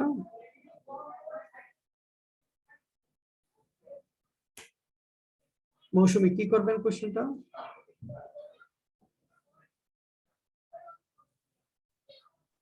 স্যার মানে যদি মোটেই না পারি সেটা?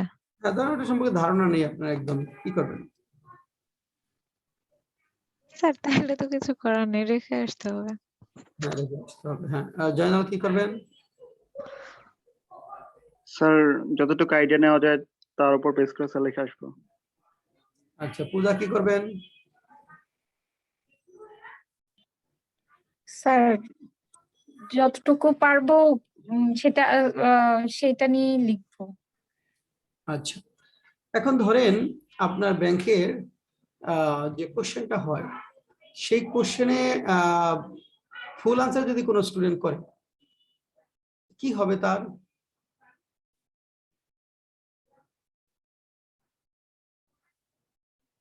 ফুল আনসার করতে পারলে, কারণ আপনি এমন কাউকে পেয়েছেন যে ব্যাংকের পরীক্ষায় ফুল আনসার করে বের হয়েছে পরীক্ষা হল থেকে? স্যার অনেকে তো বলে। ফুল আনসার করলে দুইটা সম্ভাব্য রেজাল্ট হতে পারে, একটা হলো সে পরীক্ষায় ফার্স্ট হবে অথবা ফেল করবে একদম লাস্টের দিক থেকে। হ্যাঁ, যে স্টুডেন্ট বলবে যে আমি ফুল আনসার করে, সে হয় পরীক্ষায় ফার্স্ট হবে অথবা একদম লাস্টের দিক থেকে থাকবে তার রেজাল্টটা। এখন 7টা ম্যাথের মধ্যে 7টা ম্যাথই করতে পারে এরকম কোন স্টুডেন্ট পেয়েছেন?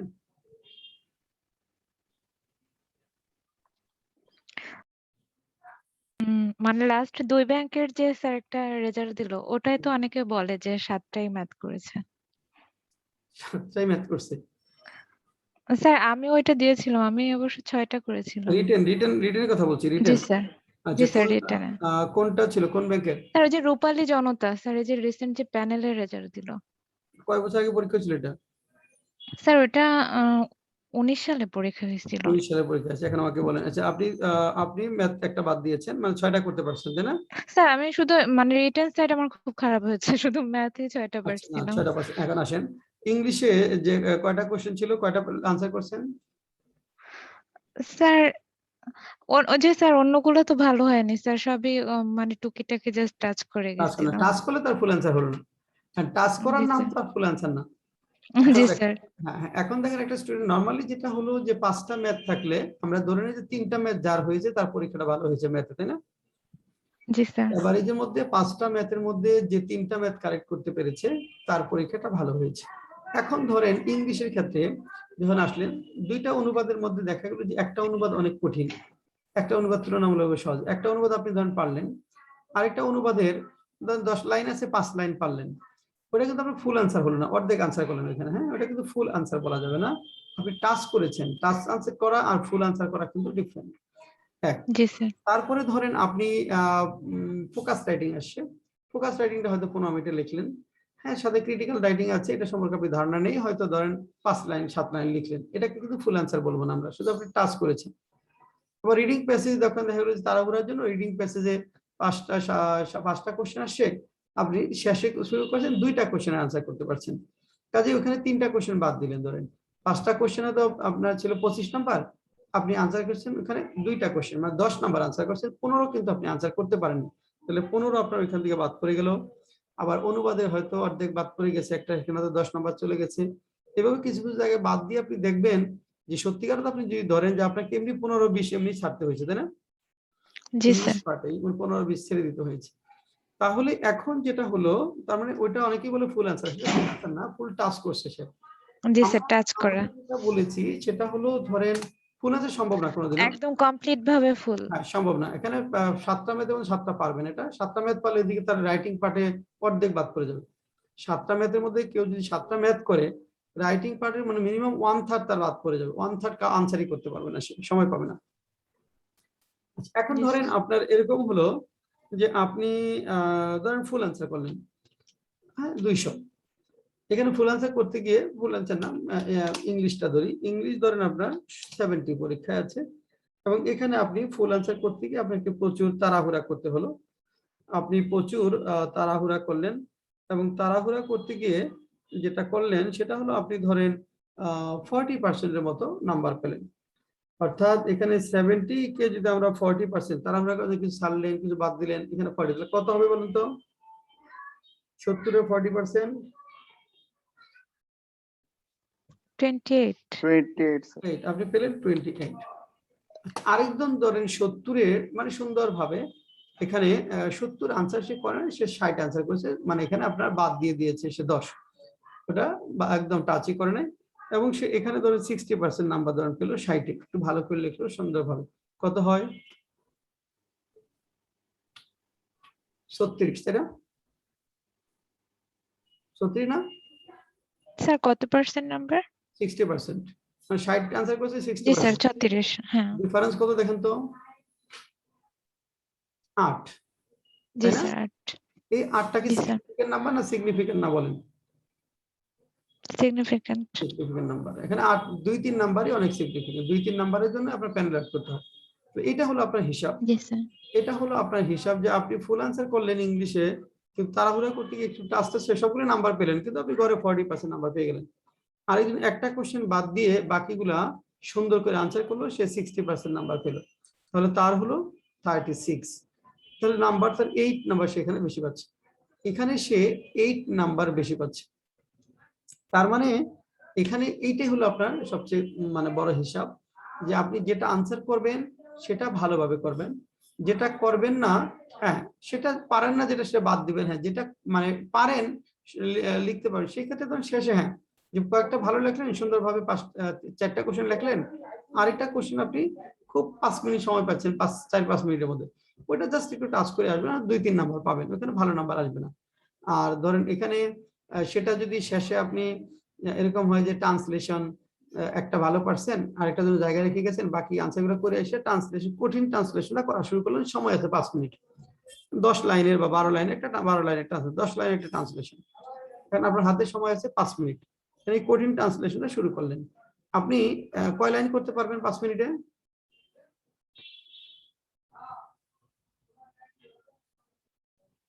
5 মিনিটে কিন্তু 2 লাইনে বেশি করতে পারবেন না, তাই না? জি স্যার, 2 থেকে সর্বোচ্চ 3 এখন যদি লাইন। কেউ 2 লাইন 2-3 লাইন লিখে এসে বলে যে আমি ফুল অ্যান্সার করে আসি, তাহলে তার হিসাবে ক্যালকুলেশন ভুল হচ্ছে।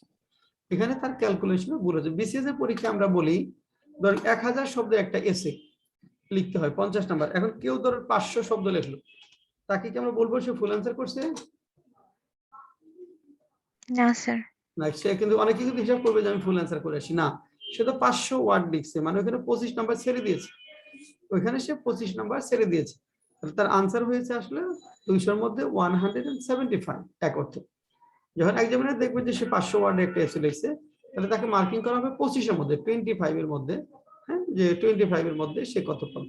হ্যাঁ, 12 পেলো ধরেন, মানে সে কিন্তু 50-এ 12 বলে। এইভাবে হিসাবগুলো সাধারণত হবে, হিসাবগুলো এভাবে। কিন্তু আপনি 200 শব্দ লিখে যে হিসাব করে আমি ফুল অ্যান্সার করছি, এসে ফুল অ্যান্সার হয়ে গেছে, তাহলে কিন্তু হবে না, হিসাবে ক্যালকুলেশন ভুল হচ্ছে। কিন্তু এই জন্য হিসাবটা খুব গুরুত্বপূর্ণ, যে আপনি 2 লাইন লিখে অনুবাদে 2টা লাইন লিখে বলেন যে হ্যাঁ ফুল অ্যান্সার করছি, বিষয়টা এরকম না। কারণ এখানে 2 লাইন লিখছেন, আপনি 1 পাবেন বা 2 পাবেন, 20-এ 2 পাচ্ছেন আর 18 নাই, তাহলে আপনি ফুল অ্যান্সার করছেন না। বরং এটা বাদ দিয়ে যেটা পারতেছেন না, আপনি পারবেন না অনুবাদ, কঠিন, 2টার মধ্যে একটা কঠিন, এটা 10 নাম্বার আছে, এটা আপনি শেষের জন্য রেখে দেন। বাকিগুলো খুব সুন্দরভাবে লেখেন, যেগুলো ভালো পারবেন, একটু সময় দিলে ফোকাস রেটে লিখতে পারবেন, রিডিং প্যাসেজটা লিখতে পারবেন, ওগুলো সুন্দরভাবে লেখেন। তারপরে যে কঠিন কোশ্চেন যেটা আছে ওটা শেষে ওটা নিয়ে ট্রায়াল এন্ড করে যতটুকু আগাতে পারে, তাহলে দেখবে যে আপনার পরীক্ষাটা সবচেয়ে ভালো হবে। ফুল আনসার করার দরকার নেই, ফুল আনসার স্যার, করার দরকার নেই পরীক্ষা। হ্যাঁ, স্যার এই যে ব্যাংকের রিটেনের যে অনুবাদটা, এখানে তো অনেক সময় বলে ভাবানুবাদ করার জন্য, তাহলে মানে মার্কস বেশি আসে নাকি?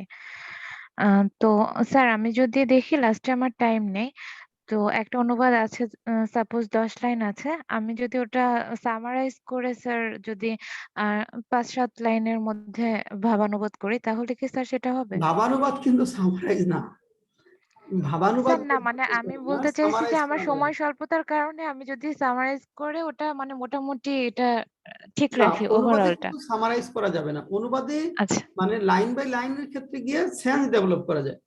অনুবাদে আচ্ছা, ধরেন আপনি একটা লাইনের অনুবাদ, তো ওইটা লাইন বাদ দিয়ে সেন্স আসবে না। ওই লাইনের ভাবানুবাদ হলে ওই লাইনটার ভাবটা কি সেটা করা যায়। এখন ধরেন আপনি একটা সেন্টেন্স, কিছু সেন্টেন্স আছে, এরকম একটা সেন্টেন্স ধরেন যে এরকম আমি যদি বলি যে the mosque is said to have been built during the tenure of the Mughals. The mosque is said to have been built during the tenure of the Mughals. এই একটা লাইন ধরেন আছে, এখানে কি অনুবাদ করবেন, কি লিখবেন বলেন তো, কি লিখবেন বাক্যটা? কথিত আছে মানে মসজিদটি মুঘল আমলে তৈরি করা হয়েছে। তৈরি করা হয়েছে। এখানে আপনি ভাবানুবাদ করলেন না আসলে এক অর্থে আক্ষরিক অনুবাদই করলেন বলেন তো? স্যার আক্ষরিকই তো হয়ে গেল। আক্ষরিক হয়ে গেল। এখানে কি ভাবানুবাদ করার কোনো সুযোগ আছে? এই না লাইনটায় ভাবানুবাদ করার কোনো সুযোগ আছে কিনা বলেন? না। এটা যে টু হ্যাভ বিন বিল্ড, নির্মাণ করা হয়েছে, এটা একটা স্ট্রাকচারাল অনুবাদ। কিছু কিছু সেন্টেন্স যেখানে স্ট্রাকচার, যেটা স্ট্রাকচার চেয়েছে, ওই স্ট্রাকচারের অর্থটা করতে হচ্ছে, সেখানে কিন্তু ভাবানুবাদ করতে পারবেন। সব অনুবাদের ভাবানুবাদ করা যায় না, কিছু কিছু জায়গায় যে এক্সাক্ট স্ট্রাকচারটা অনুবাদ করতে হয়, ওই স্ট্রাকচারটা না পারলে অনুবাদ করা যায় না অনেক ক্ষেত্রে।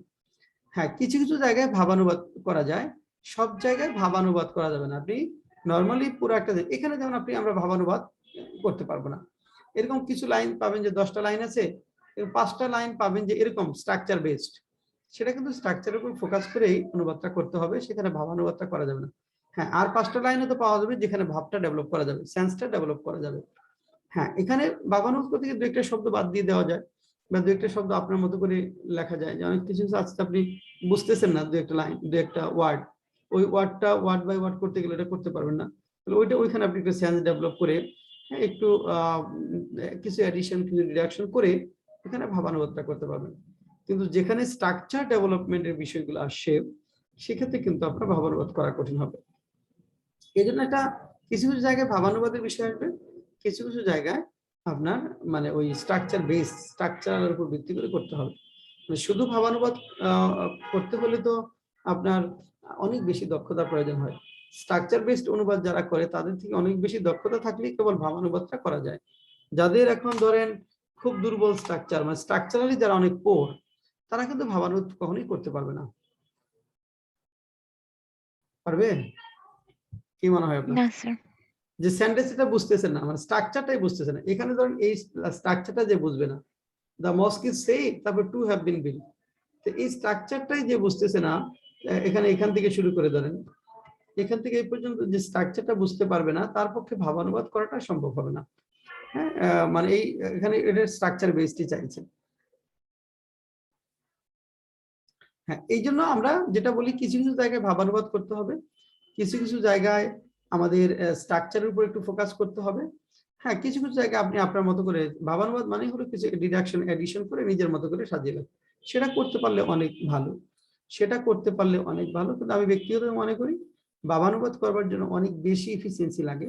সাধারণত যারা একটু দুর্বল স্ট্রাকচারে ভোকাবুলারি গ্রাউন্ডে যারা অনেক পোর তারা অনেক ক্ষেত্রে ভাবানুবাদটা করতে পারে না। যখন ভাবানুবাদ করতে পারবেন তখন বলবেন যে আপনার এফিসিয়েন্সিটা অনেক, আপনি এখন অনেক ভালো ইংরেজি পারেন, তখনই কেবল ভাবানুবাদটা আসবে। মানে আমি যতটুকু বুঝি আমার ব্যক্তিগত মতামত হলো এটা আর কি, ভাবানুবাদটা করা একটু কঠিন সময় সাপেক্ষ বিষয়।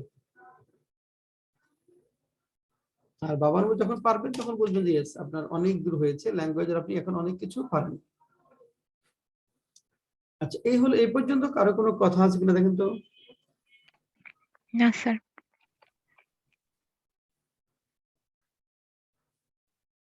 আচ্ছা তাহলে আরেকটা বিষয় দেখি।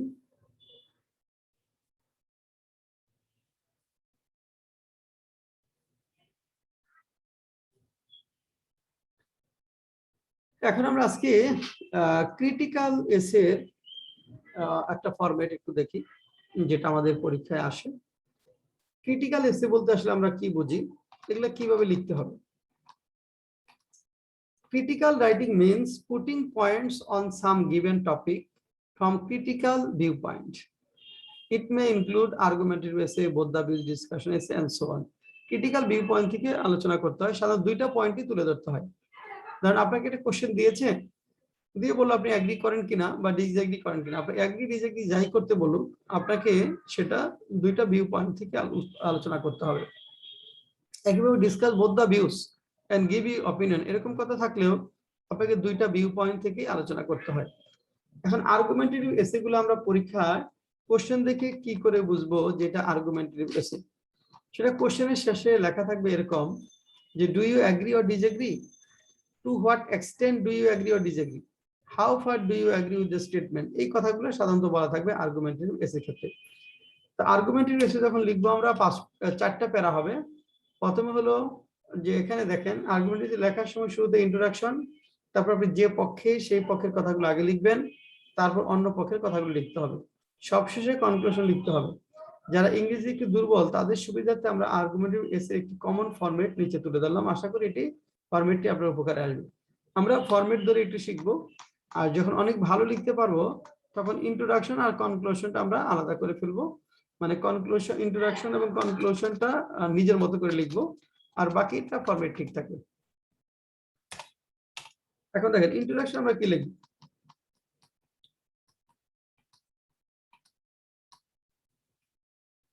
ইন্ট্রোডাকশন এভাবে শুরু হবে, the discussion about whether or not, এখানে টপিক সেন্টেন্সটা সাজিয়ে লিখতে হবে।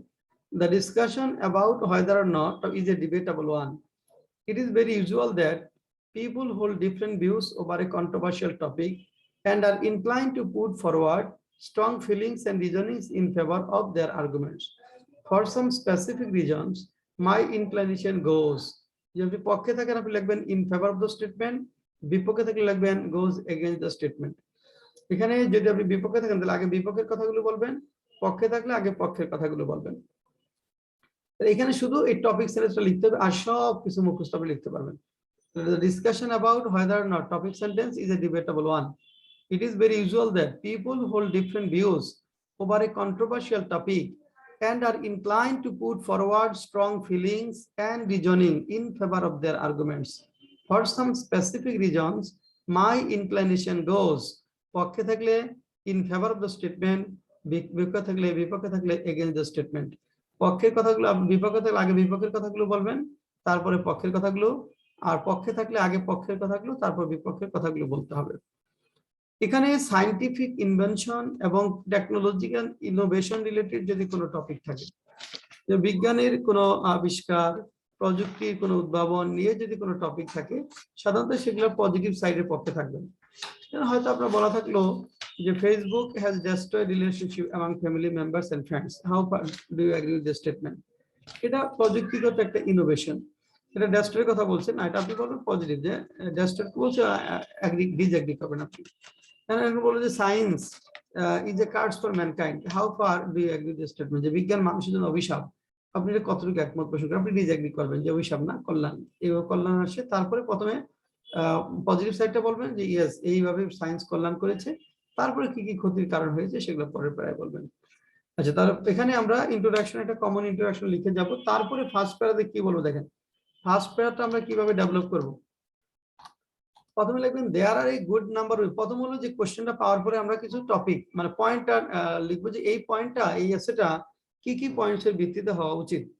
যেমন ধরেন দুইটা পয়েন্টস, পক্ষে দুইটা পয়েন্ট লিখলেন, বিপক্ষে দুইটা পয়েন্ট লিখলেন, সেই পয়েন্টগুলো ফার্স্ট প্যারাতে উপস্থাপন করতে হবে। যেমন দেখেন there are a good number of reasons that can compel one to go in favour of the statement, আর বিপক্ষে থাকলে to go against the statement.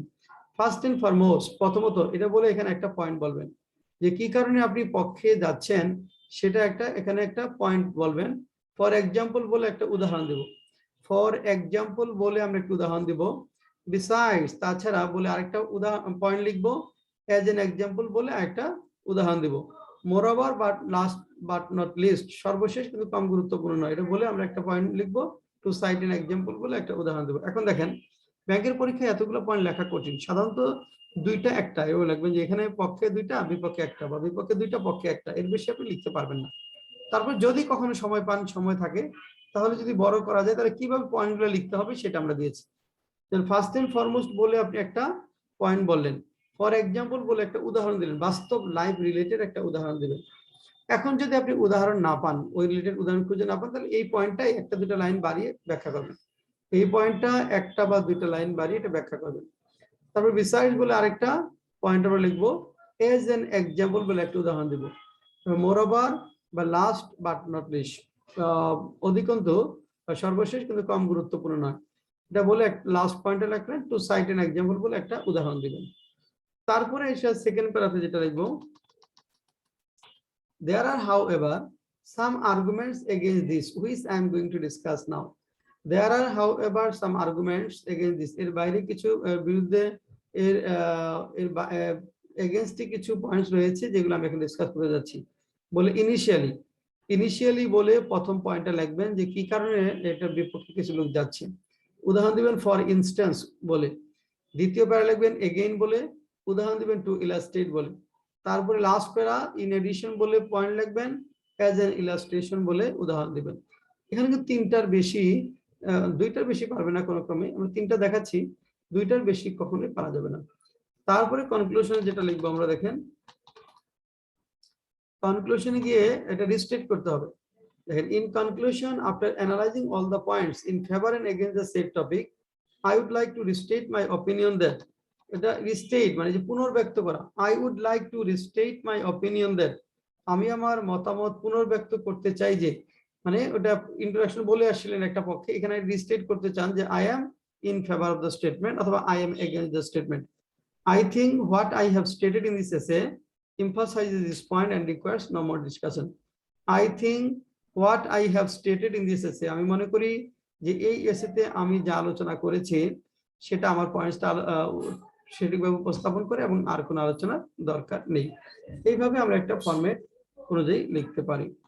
এখন ধরেন একটা কোশ্চেন যদি এরকম থাকে,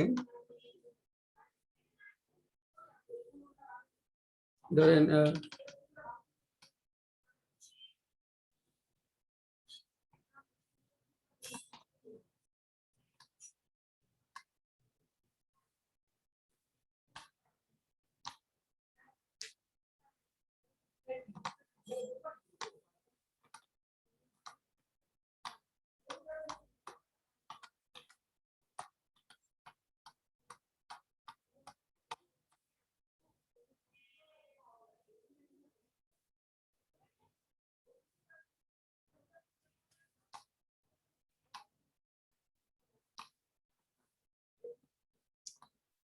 securities and exchange commission assistant director 2021 যে কোশ্চেনটা আসলে এটা নিয়ে যে আমরা আলোচনা করি।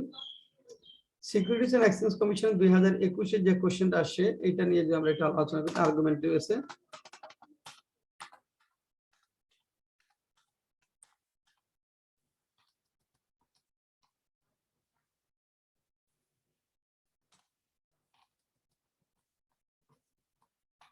কোশ্চেনটা হলো দেখেন, রিসেন্ট ফিগার শো, একটু বড় করে দিই না,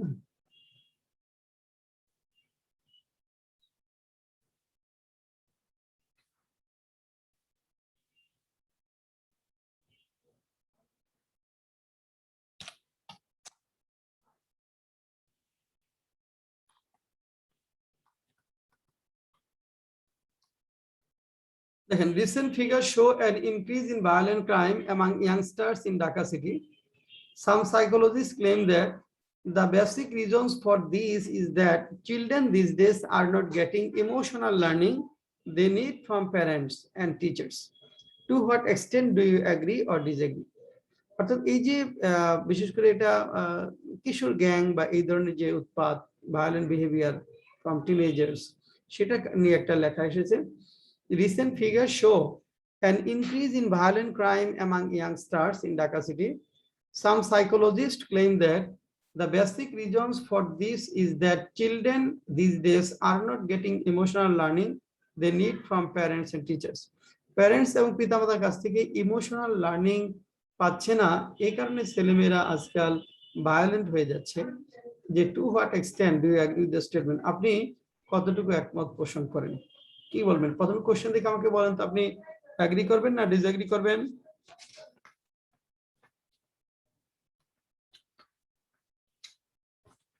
এগ্রি করব না ডিসএগ্রি করব বলেন?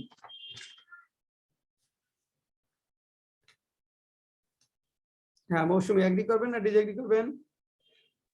Sir agri. আচ্ছা এগ্রি করবেন। শুধু এই পিতামাতা এবং টিচারদের কাছে ইমোশনাল লার্নিং পাচ্ছে না, এই কারণে হচ্ছে না, এর বাইরে আর কিছু আছে? স্যার আরো বিভিন্ন কারণ আছে, এটাও একটা কারণ। এটা একটা কারণ, এখানে পার্শিয়ালি এগ্রি করা যায়, যেহেতু এটা জি একটা স্যার। কারণ, এটাই একমাত্র কারণ না, এটা পার্শিয়ালি এগ্রি। জি I sir. partially for some specific reasons I partially agree with the statement. আচ্ছা পিতামাতা এবং শিক্ষকদের যে কারণ, এখানে পয়েন্টগুলো কি হবে? যে প্যারেন্টস এবং শিক্ষকদের কাছ থেকে ইমোশনাল লার্নিং তারা পাচ্ছে না কেন? মানে বলেন কি কারণে পাচ্ছে না এবং এটার কারণে কেন তারা ভায়োলেন্ট হচ্ছে?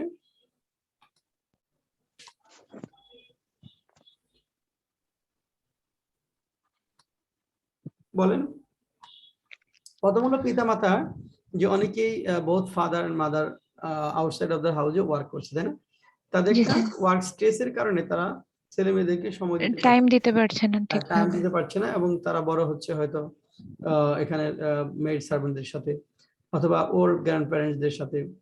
তারা যখন তাদের পিতামাতার সান্নিধ্য প্রয়োজন হচ্ছে, তখন ইমোশনাল যে লার্নিং, ইমোশন যে বিষয়গুলো আছে, তখন এই বিষয়গুলো তারা পিতামাতার কাছ থেকে পাচ্ছে না।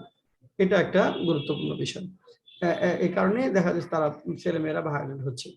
আরেকটা কারণ কি হতে পারে, যেমন অনেক ফ্যামিলিতে দেখা যায় যে পিতামাতার মধ্যে বিশাল ভায়োলেন্স তৈরি হচ্ছে, অর্থাৎ এখানে মানে পাওয়ার কম্পিটিশনের দিকে গিয়ে দেখা যাচ্ছে সবাই যখন দুইটা পিতামাতা উভয় যখন সলভেন্ট, ফিনান্সিয়ালি পাওয়ারফুল বা এখানে পলিটিক্যাল দিক থেকেও পাওয়ারফুল, তখন তাদের নিজেদের মধ্যে একটা ক্ষমতার দ্বৈরথ তৈরি হয়, কম্পিটিশন তৈরি হয়। সেটা করতে গিয়ে দেখা যাচ্ছে যে একজন আরেকজনকে ছাড়িয়ে যাওয়ার জন্য তাদের মধ্যে নিজেদের মধ্যে একটা ভায়োলেন্সের মতো অবস্থা থাকে। অনেক ফ্যামিলিতে দেখা যায় যে সকালবেলা একবার পিতামাতার ভায়োলেন্স বা ঝগড়াঝাটির মধ্যে দিন শুরু হয়, আবার অফিস থেকে আসার পর রাতে আবার আরেক দফা শুরু হয়। অর্থাৎ দেখা যাচ্ছে যে একজন আজকে সহ্য করতে পারছে না, যে কোনো কারণেই হোক। হ্যাঁ, তো এটা ছেলে মেয়েদের উপর ভায়োলেন্ট এফেক্ট পড়ছে। এ কারণে ছেলেমেয়েরা ভায়োলেন্ট হচ্ছে, তাদের পিয়ারদের সাথে গিয়ে তারা ভায়োলেন্ট আচরণ করছে। এটা শিক্ষকদের ক্ষেত্রে যেটা হলো যে শিক্ষকদের ক্ষেত্রে অনেক ক্ষেত্রেই যে শিক্ষকরা নীতি নৈতিকতার কথা তারা ক্লাসে বলছেন না, তারা অনেক ক্ষেত্রেই কমার্শিয়াল হয়ে যাচ্ছেন। কমার্শিয়ালাইজেশন অফ এডুকেশনের কারণে যে নৈতিক যে শিক্ষাটা, আদর্শিক যে শিক্ষাটা, সেই শিক্ষাটা তারা পাচ্ছে না। এই কারণে কি হচ্ছে যে তারা মানে ছেলেমেয়েরা অনেক ক্ষেত্রে ভায়োলেন্ট হচ্ছে, সম্মান শ্রদ্ধা বোধটা কমে যাচ্ছে। এটা একটা বিষয়। আর যারা বলছে এর বিপক্ষে কারণগুলো যদি বলতে চাই, যে বিপক্ষে যারা বলছে না এটা কারণের বাইরেও আরো কিছু কিছু কারণ আছে, হ্যাঁ, তাদের যুক্তিগুলো কি হবে? তারা কিসের কথা বলবে? তারা কিসের কথা বলবে বলেন?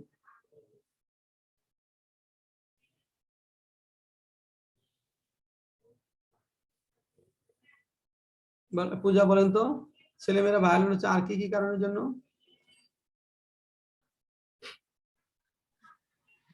এখন তো হচ্ছে ম্যাক্সিমাম ছেলে মেয়ে হচ্ছে প্রযুক্তির উপর অনেক বেশি ডিপেন্ডেন্ট হয়ে যাচ্ছে। তো দেখা যাচ্ছে যে ছোটবেলা থেকে ওরা এমন কিছু গেম খেলে যে যেখানে হচ্ছে আপনার হচ্ছে সব মানে যুদ্ধ মারামারি এগুলা থেকেও ওরা হচ্ছে এগুলা দেখে দেখেও অনেকে ভায়োলেন্ট হয়ে যাচ্ছে, বা বিভিন্ন টিভি প্রোগ্রাম গুলা দেখে দেখেও ওরা ভায়োলেন্ট হয়ে যাচ্ছে।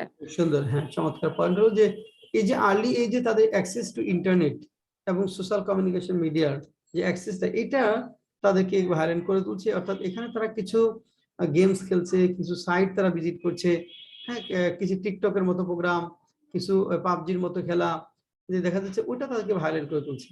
অর্থাৎ এই বিভিন্ন পর্ন সাইটের কথা যদি বলি আমরা, অর্থাৎ এই ধরনের যে বিষয়গুলো রয়েছে, access to internet and social communication মিডিয়াতে আর্লি এই যে অ্যাক্সেস থাকার কারণে তারা এমন কিছু সাইট, এমন কিছু খেলাধুলার সাথে এখানে অনলাইনে যুক্ত হচ্ছে, যেটা তাদেরকে ভায়োলেন্ট করে তুলছে। গুড, এটা গুরুত্বপূর্ণ কারণ। আর কি কারণ?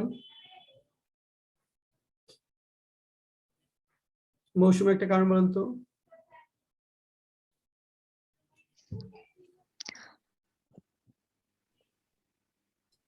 হ্যাঁ মৌসুমী। স্যার আমারও এটাই মাথায় আসছিল, আর তো কিছু আসতেছে না। এখন ইনস্টিগেশন অফ ফ্রেন্ডস, বন্ধুদের প্ররোচনার কারণে অনেকে ভায়োলেন্ট হচ্ছে না? জি জি স্যার। স্যার, বন্ধুদের মানে প্ররোচনার কারণে ব্যাড কোম্পানি মানে হচ্ছে খারাপ বন্ধু বান্ধব, তারপরে নেশার এখনকার স্যার ম্যাক্সিমাম মানে গ্রামের ছেলেরা তো পুরো দেখা যায় যে 90% ছেলেরাই এখন নেশা করে জি স্যার, গ্রামে গেলে এডিকশন যেটা একটা দেখি। অন্যতম কারণ। হ্যাঁ, অ্যাডিকশনটা গুরুত্বপূর্ণ একটা কারণ। জি স্যার। অ্যাডিকশনটা গুরুত্বপূর্ণ একটা কারণ। অ্যাডিকশনের জন্য খুব দ্রুত তারা ভায়োলেন্ট হয়ে যাচ্ছে, সেন্স হারিয়ে ফেলছে। হ্যাঁ, এটা একটা বিষয়। তারপর আপনার ইনস্টিগেশন অফ ফ্রেন্ডস, বন্ধুদের প্ররোচনা, ফ্রেন্ডস এন্ড পিয়ার্স। তারপরে হলো আপনার আরেকটা কারণ যদি আমরা বলি যে প্যাট্রোনাইজেশন of so call political Guru or political এল্ডার brothers, seniors, তাই না? এবং রাজনৈতিক সিনিয়রদের প্যাট্রোনাইজেশনের কারণে এটা হচ্ছে। সিনিয়র যারা আছে, সিনিয়রদের প্যাট্রোনাইজেশনের কারণেও, রাজনৈতিক সিনিয়রদের প্যাট্রোনাইজেশনের কারণে এগুলো হচ্ছে। ওই বিষয়গুলো এখানে কিন্তু গুরুত্বপূর্ণ। তাহলে দুইটা জিনিসই গুরুত্ব, এই জন্য দুইটা ভিউস আলোচনা করতে হবে। ফার্স্ট ভিউর কথাগুলো বললেন, সেকেন্ড ভিউর কথাগুলো, পরে কনক্লুশনে গিয়ে যে আপনি পার্শিয়ালি এগ্রি করেন সেটা রিস্টেট করতে হবে, যেখানে পিতামাতা শিক্ষকদের আচরণের সাথে পাশাপাশি যে ওই বিষয়গুলো এই ভায়োলেন্ট বিহেভিয়ারের জন্য দায়ী। তাহলে এইভাবে আপনার এসেটা লিখতে হবে। এটাই হলো আর্গুমেন্টেটিভ এসে মূল কথা।